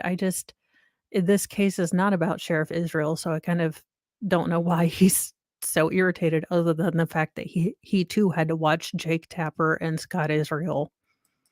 It could make anyone mad. At that time. That's not even, you heard that from the state, that's not even a contradiction. My client was even on the scene, he was heading towards the scene. This is a man who cared so much about himself, the evidence will show, that to this day, I believe that there is a mother whose child was killed on the 1st floor, who blames my client because Sheriff Israel never told her the truth. That is so disturbing. And I'm going to So quick kind of update. This is not the Scot Peterson you were thinking it was. This is only one T.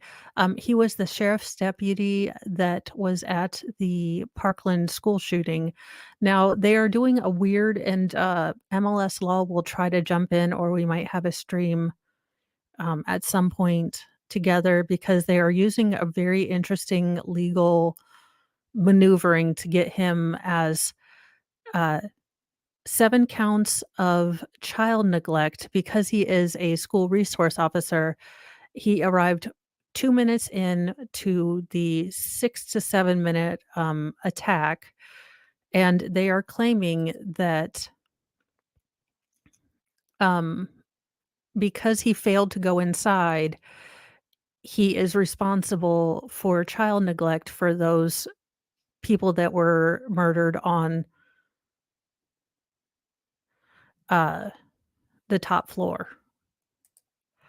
Yeah, that would be good because I only know what I read on the internet, and th Google could or could not be wrong. I know we're shocked. ask him about that. He needs to answer to that lawyer. Sir, get off of Scott You're Israel going to learn when an phrasing, I know. investigation began. And the lead investigator, Keith Riddick, who I'm gonna have on the stand for quite some time, he's got a lot of explaining to do. It will not be quick, folks.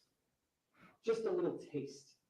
I will ask him, this issue, big issue in this case is what my client knew, right? Because he's saying he didn't know where the shots were coming from at certain times, thought maybe the 1,200 building, but maybe the 1,300 building, maybe 700 building. There were so many things going on that my client then says on his radio, while he believes the shooter is still in the building, Perry, referring to Deputy Perry, who was with someone who was injured. He just announced he was with someone who was injured. He said, Perry, does he know where the shooter is? Asking in real time, does that person know where the shooter is, to try to find out where it is? And you will learn that Keith Riddick left it out of his report. And when asked, why? He said, well, the shooter was gone by then. I said, you mean by a minute and a half? No one on the scene knew the shooter had gone. He left through the west exit. My client didn't know, no one knew. Don't you think that goes to a state of mind? No, I don't. That's what you're dealing with. Or number two, he wrote, there's no evidence to support what my client said to investigators, that he ordered a code red. Yet, Anna Ramos, we will call her, she will take the stand, she works for the school. She heard my client immediately ordered a code red for the benefit of all the kids, including the ones on the third floor that he is accused of neglecting. Okay, I said it the night that I first watched, and I will say it again. George Carlin, rest in peace, was my favorite, comedian, and he goes on a long diatribe that I cannot put up here, and I don't even know if it can be on, YouTube, but he talks about people that, kinda do the mime thing in groups of people that Darwin forgot, to put it, more nicely, and so this attorney reminds me of George Carlin only because he does a lot of the, play acting miming thing. She came up to him and gave him a hug at one of the funerals to thank him for ordering the code red because it saved lives. Jeffrey Morford, assistant principal, he heard my client order the code red over the school radio. And then as a result, he said he ordered the code red. He only did it because he told me he heard Peterson do it. But Morford is credible and believable, yet Riddick, the lead investigator, fails to include that information in his report. This was you will learn, the evidence will show, a biased and failed investigation from the beginning, which ultimately led to charges like child neglect. We'll focus more on that throughout this case, but somehow all of this leads to child neglect, charging him as if he's a mother who fails to give their child water or food. Or Sir, that is the okay sign, and that's not fair. We weren't playing. I didn't know that we were playing the, okay game. teacher. Objection argument. Yeah, that's sustained. Go ahead, sir. The What you evidence believe will the show. evidence will show. The evidence will show that we're charging with child neglect. ladies and gentlemen. More on that throughout this case. Now, let's talk about the facts of what occurred and what really happened. And you've got paper and pen. Make sure that you understand exactly what occurred. Let's do a Wait. general.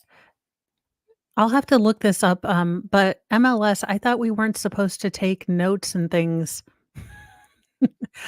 during, opening statement and closing statement because whatever the attorney says is not really evidence, it's more argumentative or what I'm gonna show you. It's not considered evidence, but who knows? Maybe they're just gonna make fun of his hair like I would. Overview first. Prosecutor kind of went over it with you. I want to start big, and then we'll get down into the minutia. I absolutely want to make sure at all times. I love that they still have okay, this is a power, D move that I'm gonna approve. He has been told he can no longer talk about Sheriff Scott Israel, but he's leaving the PowerPoint on this poor schmuck's face. Okay, sir, As a shitlord slash shit poster myself, we salute you. Ever a time that I think I might need to go back and make it clear, forgive me. It's Thank only you. because I want you guys to fully understand what's going on, okay? So first, this is a kind of an overview. I do like in contrast to the state's kind of overlay that they kept throwing on the new age projector. This gave me much more of an idea of just how big this campus is. And if you can see, um, so this would be the building up here that they are talking about. There's, I can imagine that if you are hearing any sort of shots go on, you are going to have the ricochet or the echo effect from all of these buildings here. And as I said before, you know, this officer has been with the school for 9 years. Apparently, seniors in high school start Florida Man early and have brought firecrackers and fireworks to light inside the school at the end of the year. So it would not be terribly out of ordinary to think maybe someone brought fireworks again. Of the school. Now, while this board is small, it in no way represents the 45 acres that the school is. I need you all to understand that because unfortunately, we're not going to get to go to the school together. We're not. So I'm going to have to do the best I can to recreate it. And like going to Paris and seeing the Eiffel Tower or Egypt and the pyramids, there is no way to properly recreate it. There's not. Also, I just would like to know how much everyone's Kinko bill is. So I'm going to do my best. Objection, Your Honor. Yeah, that's sustained. Another quick sidebar, please. All right, so the judge is at level son the hell. I've told you.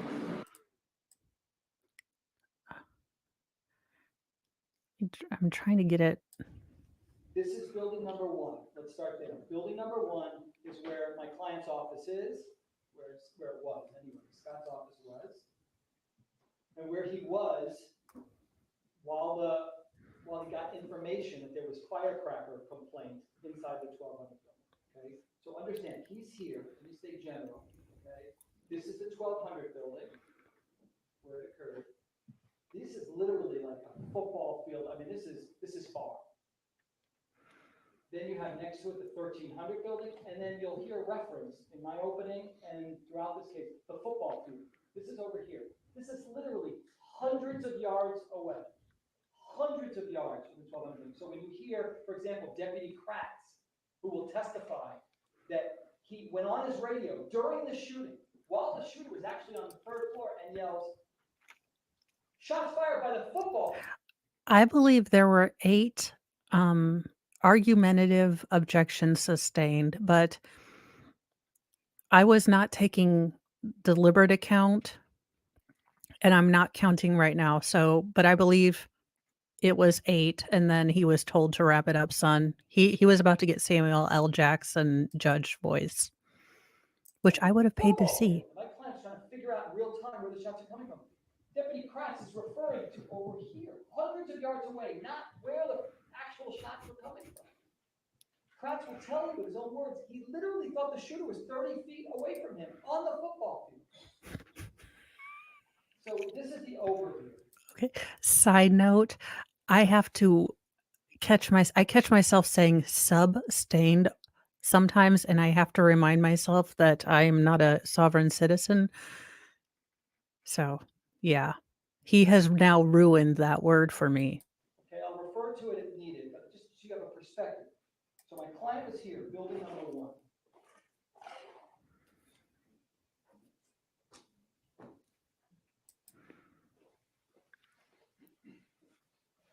So he's in, we can take shot this right down. Is there a way just to take that off for 1 second? We'll be putting it back up. Thank you. So my client was in his office before the shooting took place. And what he was doing is he was investigating a felony. One of the students an 18-year-old, had a fake driver's license. And what he was doing was he was researching at the time the statute, the felony statute, so he could tell the father who was coming to the school and the daughter. He wasn't going to arrest her or anything, but they wanted to know it's a very serious offense to possess a counterfeit driver's license. So he was busy researching that. His phone was across the room being charged. But he did overhear at one point, wait, shots fired, not shots fired, excuse me, firecrackers in the 1200 building, firecrackers. Now, it was Valentine's Day, there would be fireworks, let off in the building before. It wasn't like, oh my goodness, at that point. So he and Kelvin Greenleaf begin to leave. When they start to run is when all of a sudden the fire alarm goes off. You'll see on the video, they start to head towards there, and all of a sudden, fire alarm. And then they start to run. Now, let me just stop. The evidence will not show that then he goes, wait a second, those firecrackers or fireworks could be gunfire. Let me go jump into my car and drive away. You will learn that that never happened. See, that we could all agree would be neglectful. But Okay, but that's reductive ad absurdum. I mean, I get what he's trying to say here, but optically, you are going to have to explain maybe not the 4 minutes he was there while the shooter was actually happening. Or listen, Florida man starts early. But you are going to have to explain the other 45 minutes afterwards. And it can be explained. It can be explained if again, the sheriff's department isn't linked in with, I believe another group of people were the SWAT team. So if he was not given, if communication was off, then you can. What you're going to need to do, and in clear, non-emotional fashion, is explain how difficult it was to get to understand where these shots were coming from. runs, and then he gets picked up by Andrew Medina, who's driving a golf cart. And the evidence will show you that at no point on their way to the 1200 building does Andrew Medina share with my client some really helpful material. Like he saw someone, that nutty cruise guy, walking with a duffel bag or some type of large bag that potentially contains some serious items in there, and that he walked into the 1200 building. He never shared that with my client. That would have been real helpful. To this day, you'll hear Kelvin Greenleaf testify that he's still angered to this day that Medina never shared that information with any of them. That would have completely changed it. My client would have known, wait. Objection argument. Yeah, that's the thing, Mr. Aguilar. At this point, I'm going to have to remind you, as I've done repeatedly, this isn't closing argument. This is your opening statement. Okay. So let's stick to what you believe the evidence is going to show. Go ahead, sir. The evidence will show, because we will call Kelvin Greenleaf if they don't, that he never heard Medina at all share with Yes. them the information that he had, which could have led to a different trajectory. So now, when he gets to the scene, and you all take a look at this, and it's going to be a little overwhelming at first. I promise I'm going to break it down for you, okay? But it's critical that you understand where the shots were coming from, okay? All right, let's stay general on this at first, okay? First, this is the same, we got the same thing that the prosecutor put up in his open, but there's more detail, so it'll be accurate. First, understand this represents the first floor. Even though these two are together, it's kind of overlapping. The second floor overlaps to show that it's over the first floor. But this is the first floor right here. And second floor is here. And then third floor is here. Everybody with me so far, okay? We've got north, west, east, south, so you can see that, okay? And don't look at the shots just yet, okay? That's something we'll get into in just a moment. Let's start general. As I indicated to you, Mr. Aguilar, if you need your support staff to help you move this stuff around, I'm going to ask you to step out of the jury box, please. So you need to be out here in the well of the courtroom. Okay. If you want to do the signs one at a time, that's fine. But that's fair. I can't have you in the jury box. Thank you, sir. I will say that his demonstratives are or demonstrables, whatever they are much easier to read than the states were. This is worth repeating. Again, big picture, 6 minutes and 36 seconds, total time he's spending. We're going to show you exactly how we account for that time, okay? And this is not in dispute. I don't think that anyone's going to dispute these times. We made sure that they're actually from the material we received from the state, okay? Deputy Peterson was there for the last 4 minutes and 15 seconds. And the final 2 minutes of the 4 minutes and 15 seconds, I'm jumping ahead, were spent with the shooter on the 3rd floor, shooting west, the furthest possible distance from where my client was. So let's stay general again. What we didn't learn just yet, and you're about to learn, is this building, the 1200 building, is 73 yards long. Evidence will show that we're talking about 3/4 of a football field. And so that you guys have an idea of what that looks like, I'd like to show you so you have a perspective of what the building looks I will say this is very good as a demonstrative when I was watching it the first time. Now, they did take Sheriff Israel's face down. This picture doesn't even have the entire building in it. It was the best one that we got. So what I want you to take a look at is this. Let me hit play for a second. This is, here we go. Yeah, it is playing. It's from one end all the way to the other end. Take a look.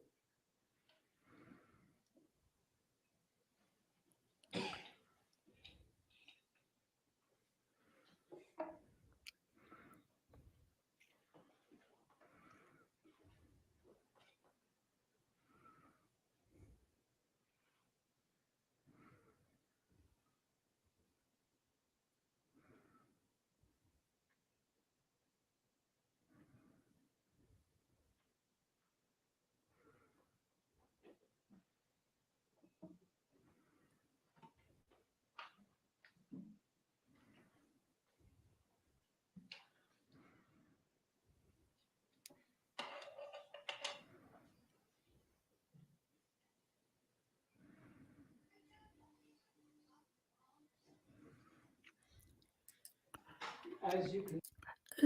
So, Scott, what I think the point is and what they're trying to show is uh, Scott Peterson was actually right because he had figured that some of the shots were sniper fire. So the shooter was at the very far end and across diagonal and shooting at children from a window. So yeah, I don't do directions, but basically he was at the very far end from this very long building and he was taking pot shots out of a window. So I think that it does a better job showing that, there was maybe a different it it would have been hard for anyone to have understood where exactly the shots were, and say he wanted to go in like Rambo, like the A-Team, it would have still been hard to figure out exactly where this person was coming from, if there was more than one particular shooter, the chaos, it's really that's why I do when I talk to Valhalla, because I really want to see if it's, you know, if with enough training, can you figure that out quickly? Is that something that you need to do as a team? What are some of the things that make it harder to figure out where this person's coming from? Things that I necessarily wouldn't take into account because I would think, "You officer, go run in." That's kind of what I would think, but there might be an entire list of things that you're trained to go through, so you don't go into the wrong, building and waste time when the person's in another building. You can see, this is a huge, huge building. It is nothing like I'm sure you imagine. To give you further perspective, this is to show you just the size and the distance of what we're talking about. What you're seeing now is the last 2 minutes. As I told you, the shooter was in the 1240 building, sniper firing out of 2 windows. What I'm showing this to you right now is just to see the perspective from where that shooter is to where the 700 building is and where my client was located. Try to give you some perspective.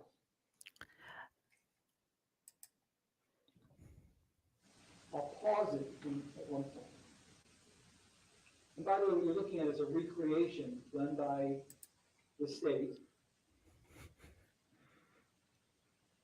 of what the shooter was doing.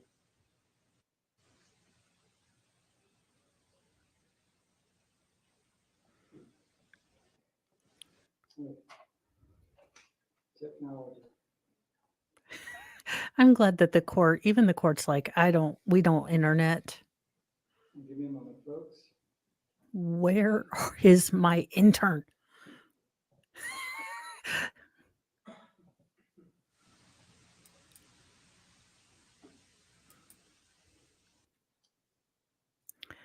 He has a little bit of technical difficulty. Okay, a lot of technical difficulty.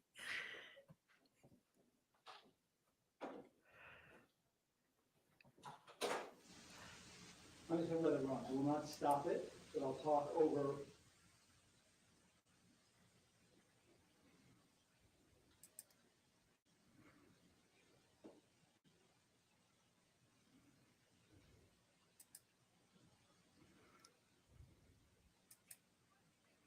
This is the west side of the building. This is the side that Aaron Price was shot on. And where my client, he was on the other side of this building, 73 yards away. There's the door that you see right there where Aaron Price was shot outside of.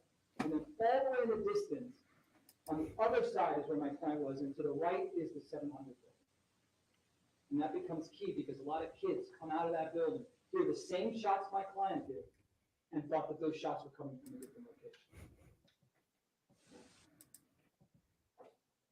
Okay, so let's continue.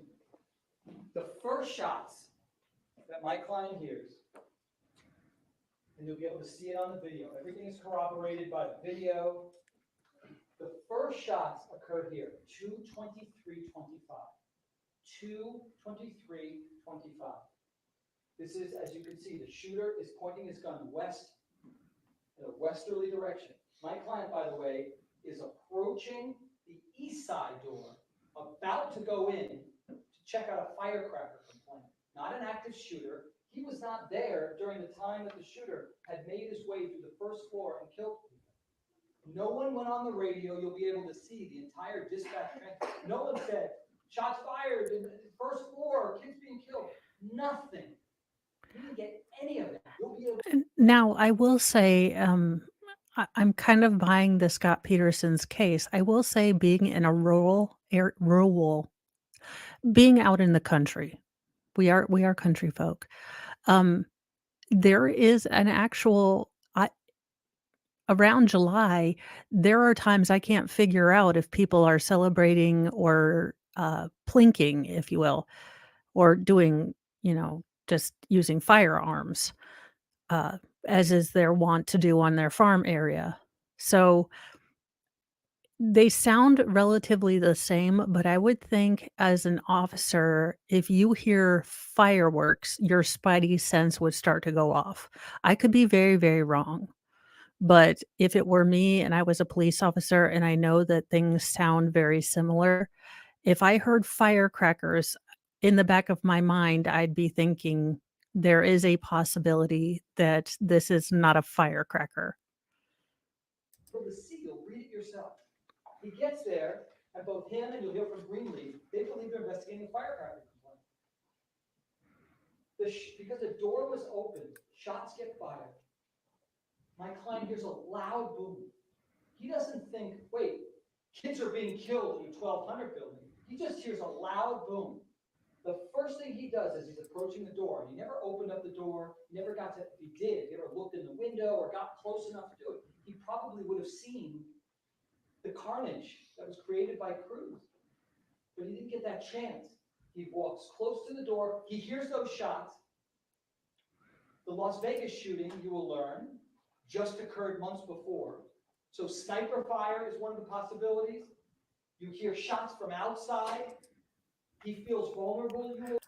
So I will give him this. Again, we have still no idea what happened in Las Vegas. And Jody, I will say, look, as much as, we are not all packing, we are not crazy, just like maybe Americans think that England is only Harry Potter, uh, you know, the media does a lot to show America in maybe not the best light. And to be fair, we don't always send our best and brightest abroad to go visit, and they can become total Americans, if you will. So give us a chance. We are an interesting, fun bunch. Learn, the evidence will show, but the first thing he does is he doesn't run for cover. He stands there out in the open and immediately does what a cop does. You report shots fired. Here are his dispatch Okay, remarks.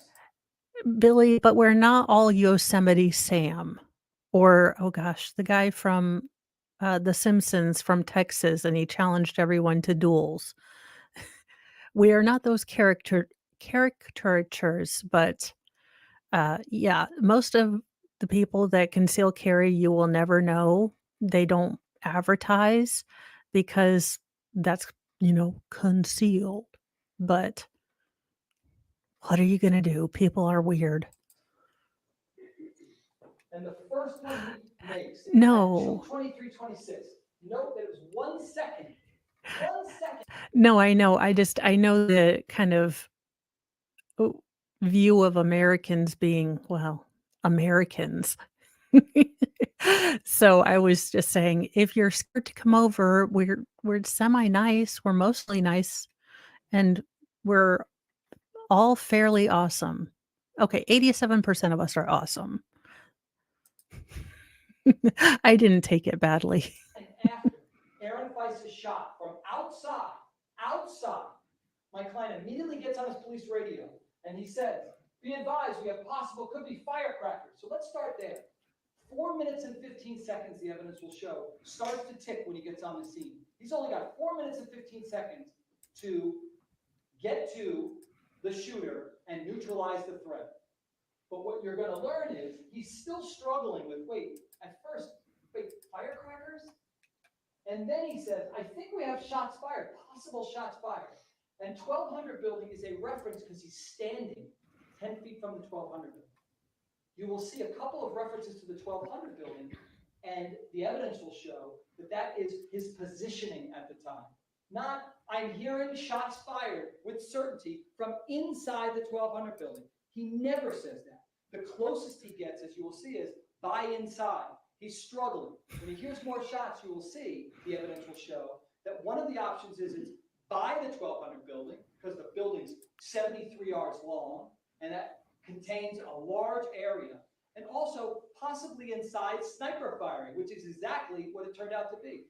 All that's in play. You will learn that we know so much now about what actually happened. Objection argument.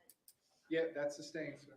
The evidence will show that neither he nor the officers in real time had all the information that we have today. That's just a fact. So everything in his mind is at play. Everything you will learn is a possibility at that moment. Now, this is telling because right after this, again, we're talking about 20 some odd seconds later, my client is saying, make sure we get some units over here. I need to shut down Stoneman Douglas. This is the first of 5. This is the other thing that, okay, my son does this. He points with his middle finger. Now, he does it because he knows what the middle finger means. Sort of. He knows it's bad and he knows that he's not supposed to do it. So he does this trick. Now, this particular attorney, I believe, uses this in other situations. So I do not believe that it is a intentional screw you. But I do like that I noticed it because I'm trying to tell my sons not to point with their middle finger. Missions where my client's making it clear, we need to shut down this school.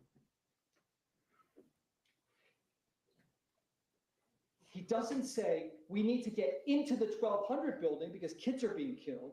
He says we need to shut down the school because the evidence will show that he and the other officers will testify to it. They all believe that the gunfire could be coming from anywhere, and that if, as school is letting out, parents come in, students are coming out, they could all be hit by gunfire around the building, anywhere on campus. Not, the evidence will show not that everything was contained within the 1200 building and someone needs to rush in there. That's what the evidence will show. So my client, you will learn, went with Kelvin Greenlee. He doesn't stand in the open, but right before he does, not only does he make this first transmission to send the cavalry, you'll hear many officers saying that my client was a great service to them because they didn't know about the shooting until he announced it. I mean, he set in motion the wave of all the officers coming to the scene. He did his job. You will learn then that he also gets on a school radio before, again, going to this tactical position of cover. Before he does that, he gets on a school radio and he announces code red for the benefit of everybody on that campus.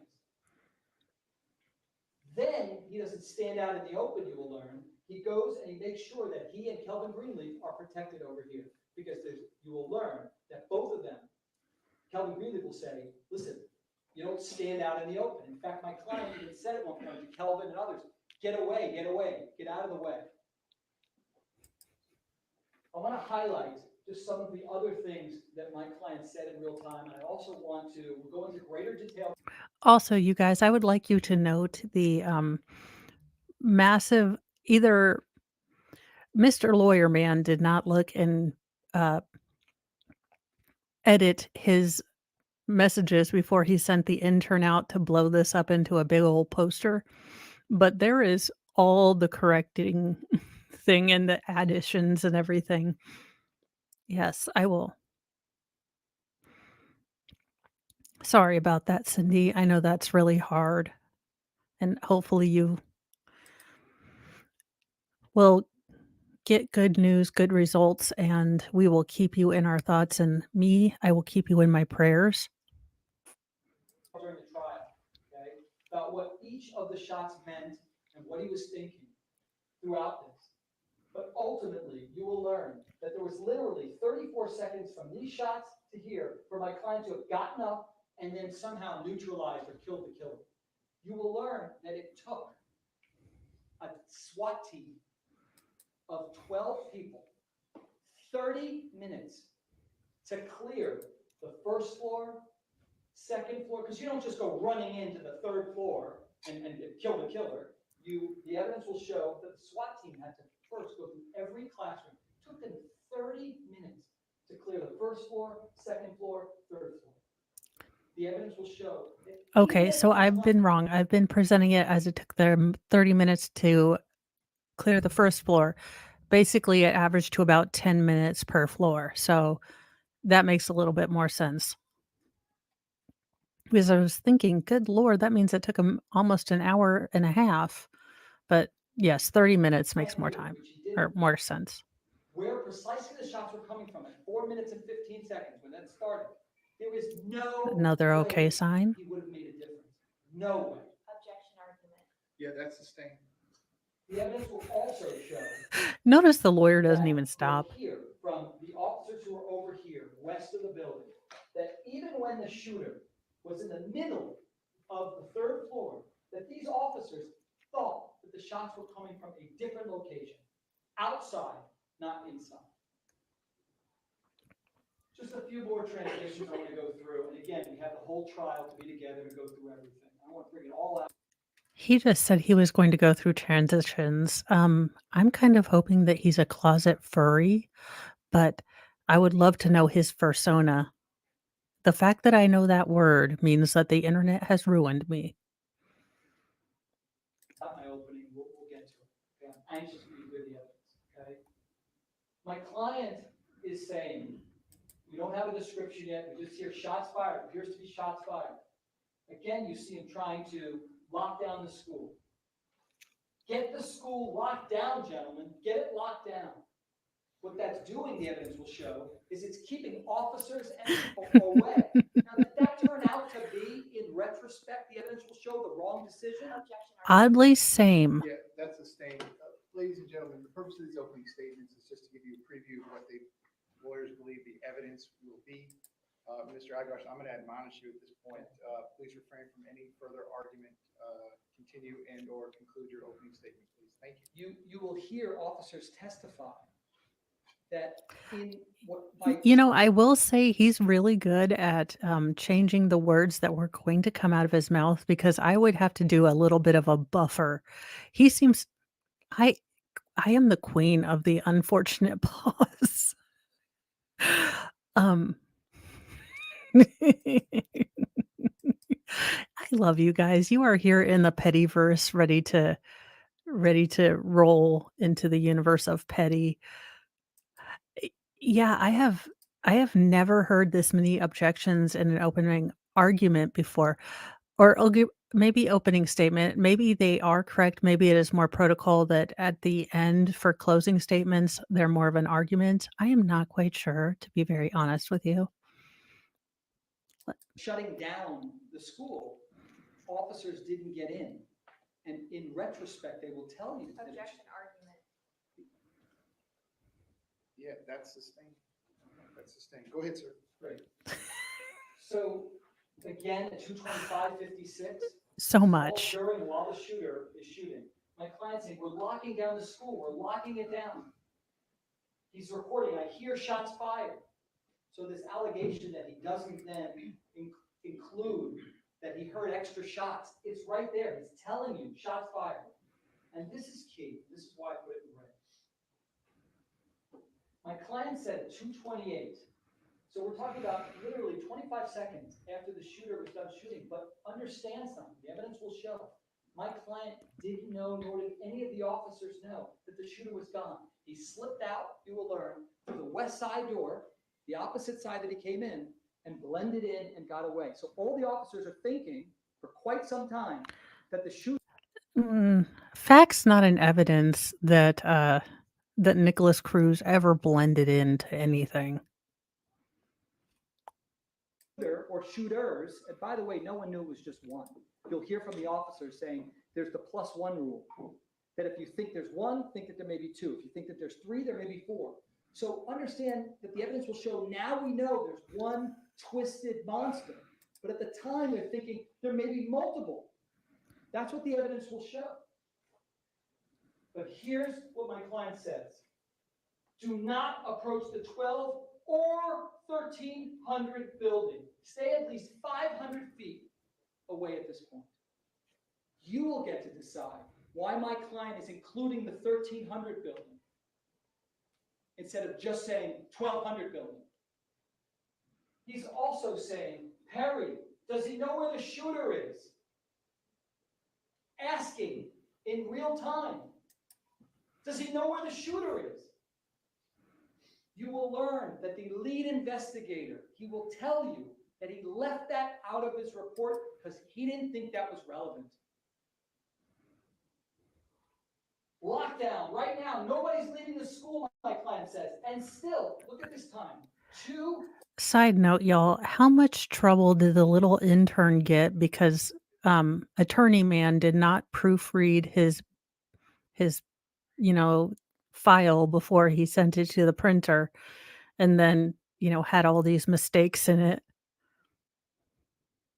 45:25. The shooter's been gone for 18 minutes. And my client is telling everybody between the 12 and 1300 building is the last time we heard shots. Between the 12 and 1300 building. That's what all the officers heard. That's what they believed. Now, I know you're wondering, didn't he get any information on his radio? Right? You'll learn that kids had cell phones. You will learn that they did call in that there is a shooter, and that shooter's located in the 1200 building.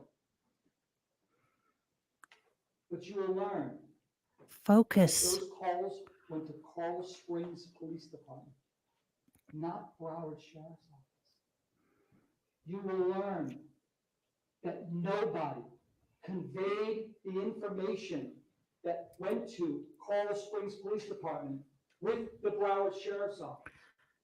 You will learn. Now, I brought this up earlier, but I was under the impression, and perhaps I'm thinking wrongly, but after 9/11, with all of the sort of difficulties they had from one, police entity talking to another, and then the fire department, I believe it was sort of kind of mandated, and most states, cities, and municipalities um, integrated kind of a, if you want, a Discord where, you could communicate cross agency in a case like this, but I could be very wrong.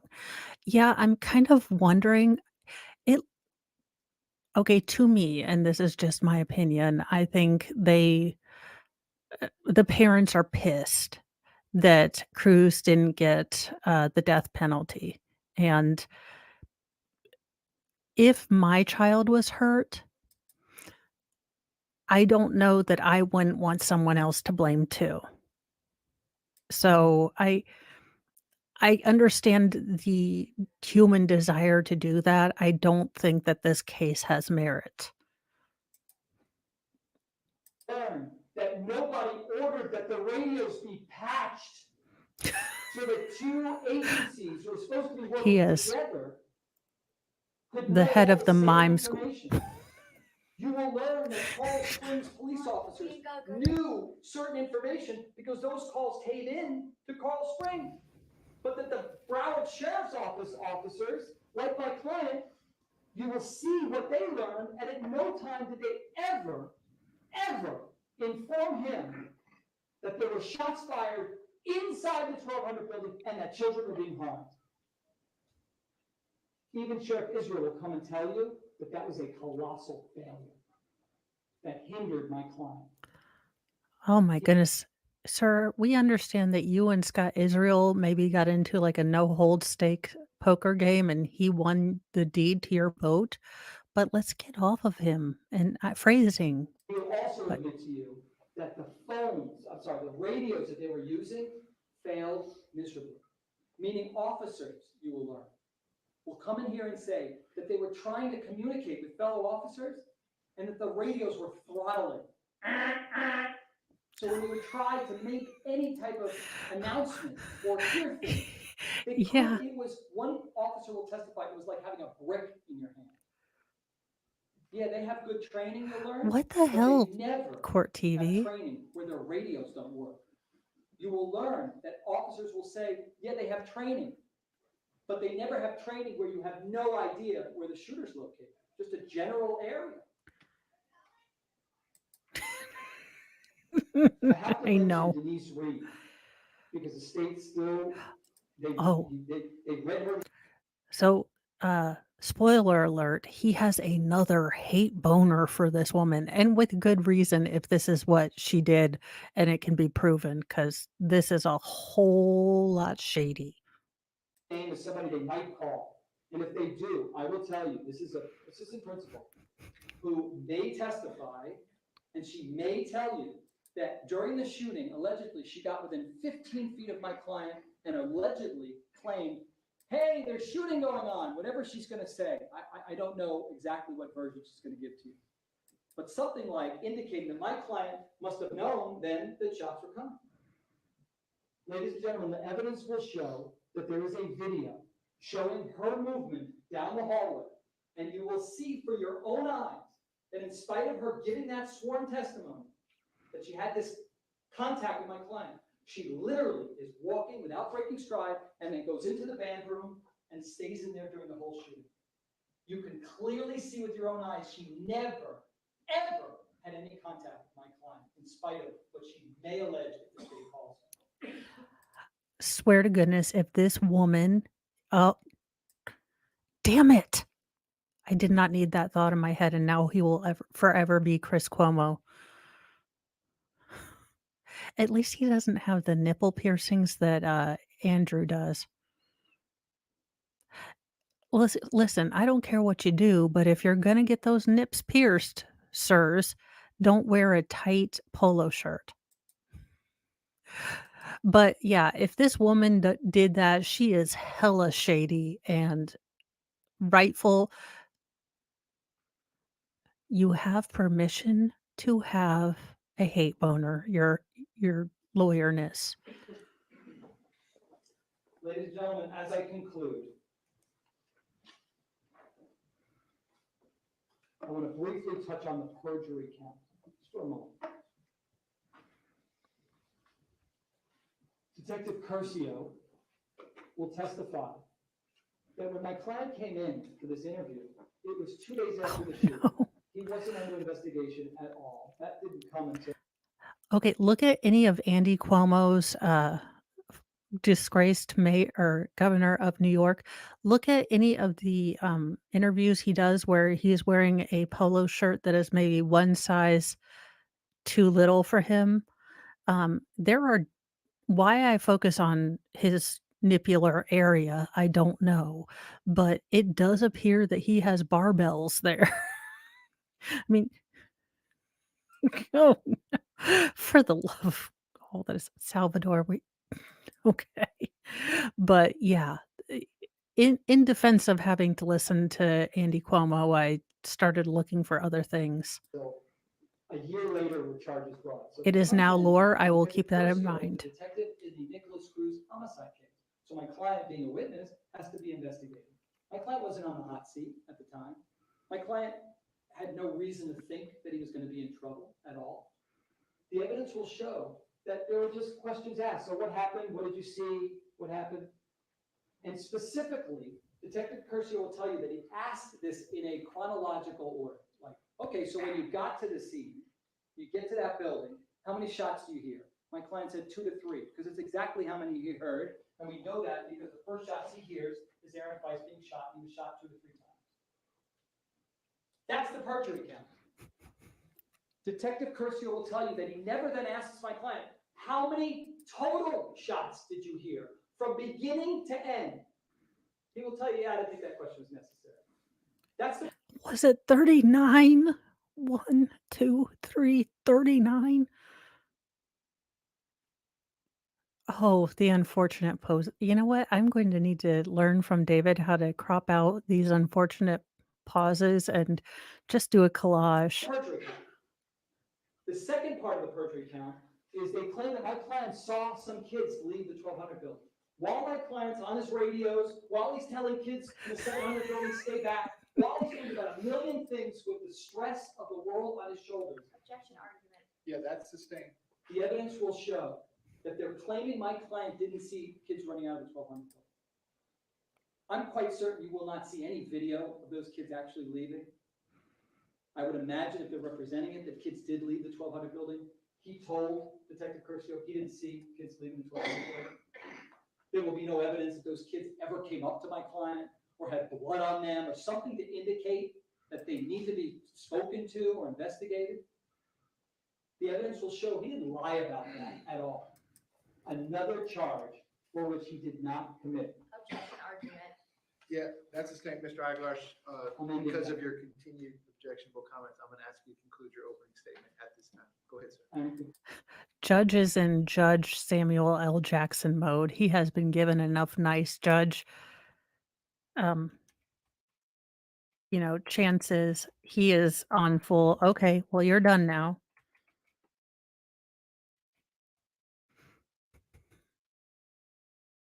Including, ladies and gentlemen, the evidence will show that my client did not commit any of the offenses alleged. He was sacrificed and thrown under the bus. Objection argument. And Yep, that is sustained. And the only verdict in this case, ladies and gentlemen, thank you for your kind attention. The only verdict that speaks the truth in this case, based upon the evidence, is not guilty. Thank you.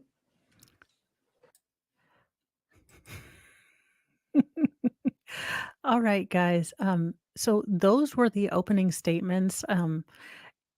You know, I will say maybe I need to watch things twice because when I was watching the thing or when I was watching them, I don't know if it was last night or the night before, his tone struck me as off and wrong and the states as very statish and good. But watching it again, the state had nothing beyond what they said Nicholas Cruz did. And this guy, can I say that I would like to have half of 1/3 of the ego he must have. It it would be a different world. I would maybe screw up Photoshop, but I wouldn't care. I'd just throw up whatever I could figure out up on the screen instead of wanting to get it right. So, he is definitely an interesting character, and I'm looking forward to seeing how he defends his client. I don't think his Do I wish that he was in an alternate reality able to go in and stop this and we all were, never having to say cruise anything again? Yes, but from what the state has, shown thus far, they're kind of going on, "This was a sad thing, feel sad and angry to this guy because he was here." So, I'm not a fan of the state using its giant power to, screw with people's lives, and the guy looks like he is haunted by this. I would be haunted by it. And, we will have MLS Law on at some point to go over kind of the legalese that they're trying to use because I think this is kind of malicious prosecution in a way. But I am going to go get some lunch, and, tonight, don't forget, if you are a member of MLS Law, you can go to the Discord if you're a member, and we will be watching the cringe-larious Lifetime movie, because they are all cringe-larious, of the Jodi Arias case. I believe it's called Dirty Little Secret, and we all know that Lifetime movies are,